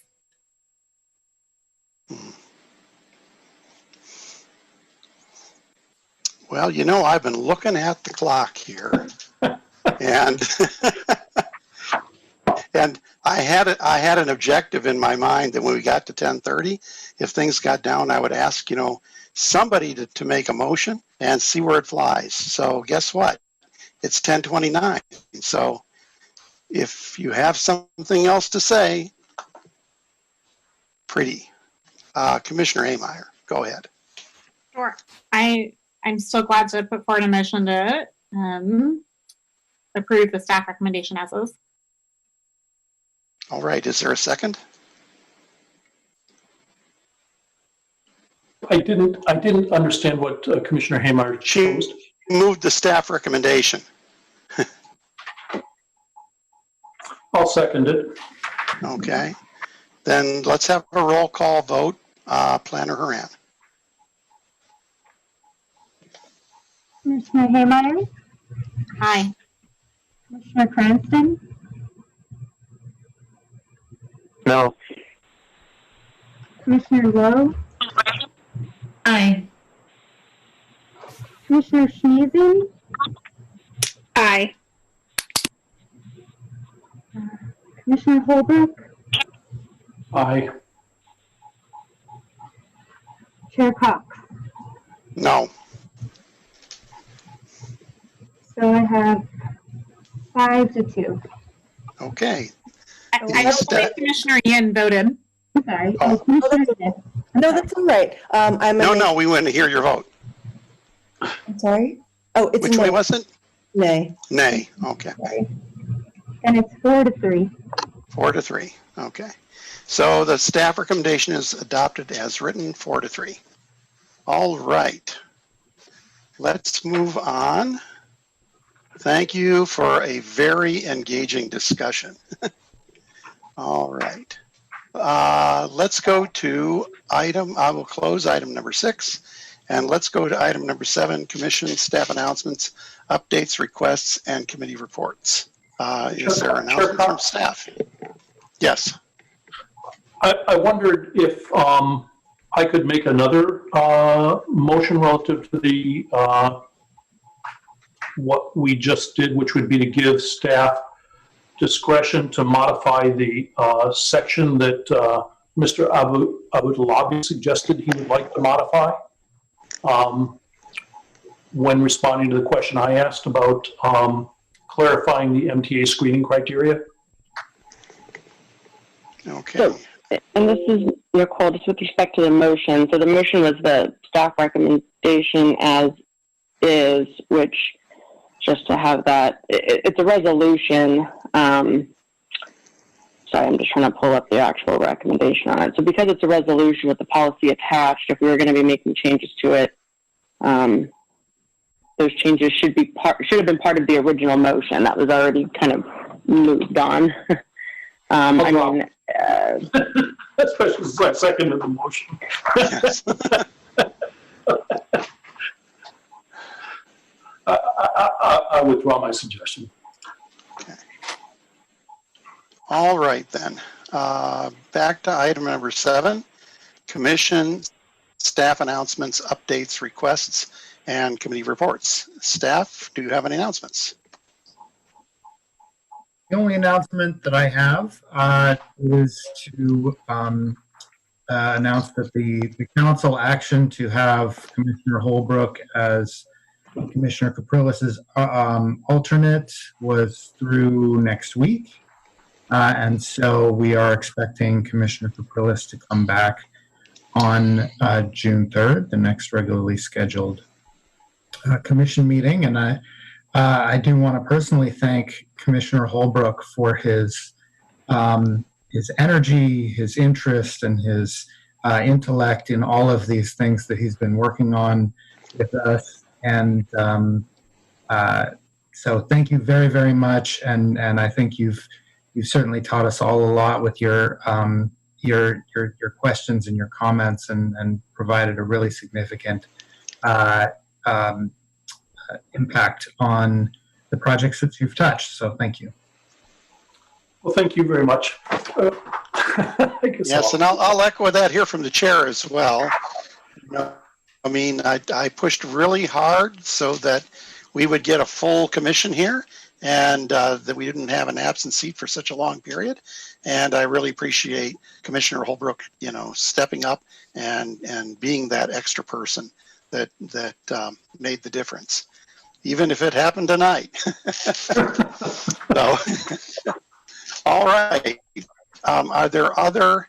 So, I mean, as far as the content of the next EPC meeting, my understanding is the Google Landings project is coming to us. Is that right, Eric? That's right. And I had a discussion, and I know you, many of the commissioners have requested hard copies of plans.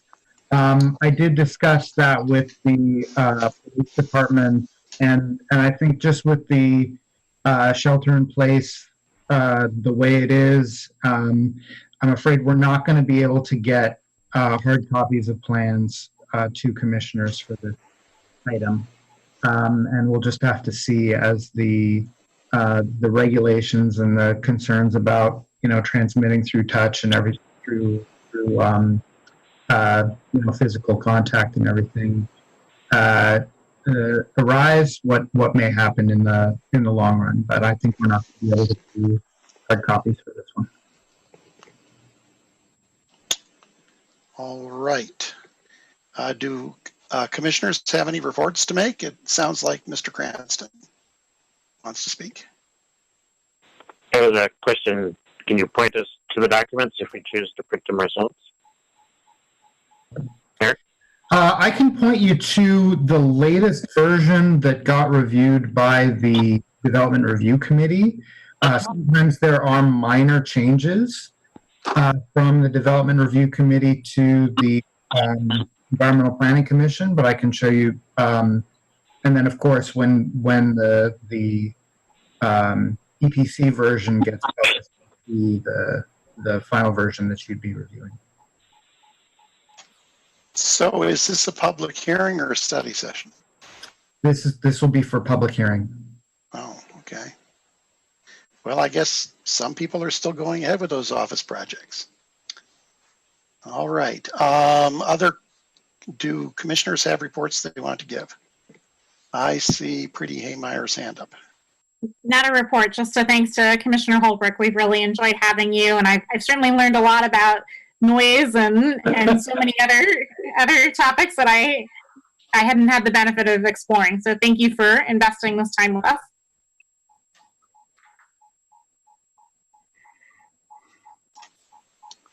All right. And the only report I have to make is that people may be aware of the Lot 12 affordable housing project that is coming up. I had the good fortune as the vice chair of the Old Mountain View Neighborhood Association and a member of the steering committee of Livable Mountain View to review the plans, proposals from both Mid-Penn and the proposals from related Palo Alto housing. And I found that to be very helpful in terms of letting our neighborhood know what possibilities could be coming to them. Those who didn't watch the council meeting last night would know that the council selected related Palo Alto housing as their preferred developer, and they have 3 scenarios. So there's that they're proposing that haven't been decided between. So there's still a lot of dialogue to be going on that. Any other commission reports? Okay, Mr. Holbrook. Yeah, I'd just like to say that thank you for your comments and kind words. I appreciate the opportunity of serving with all of you and other commissioners. It gave me a really much better appreciation for the hard work that you all do, and it's a lot of work. And also for the diverse perspectives that you bring to this process. It's really been a pleasure. Thank you. All right, let's give him a round of applause. Thank you for your service, sir. Okay.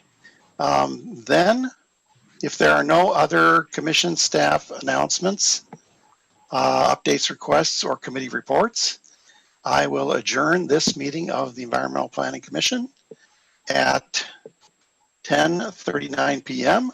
until the next EPC meeting, which will be Wednesday, June 3rd, 2020 at 7 p.m. Talk to you all later.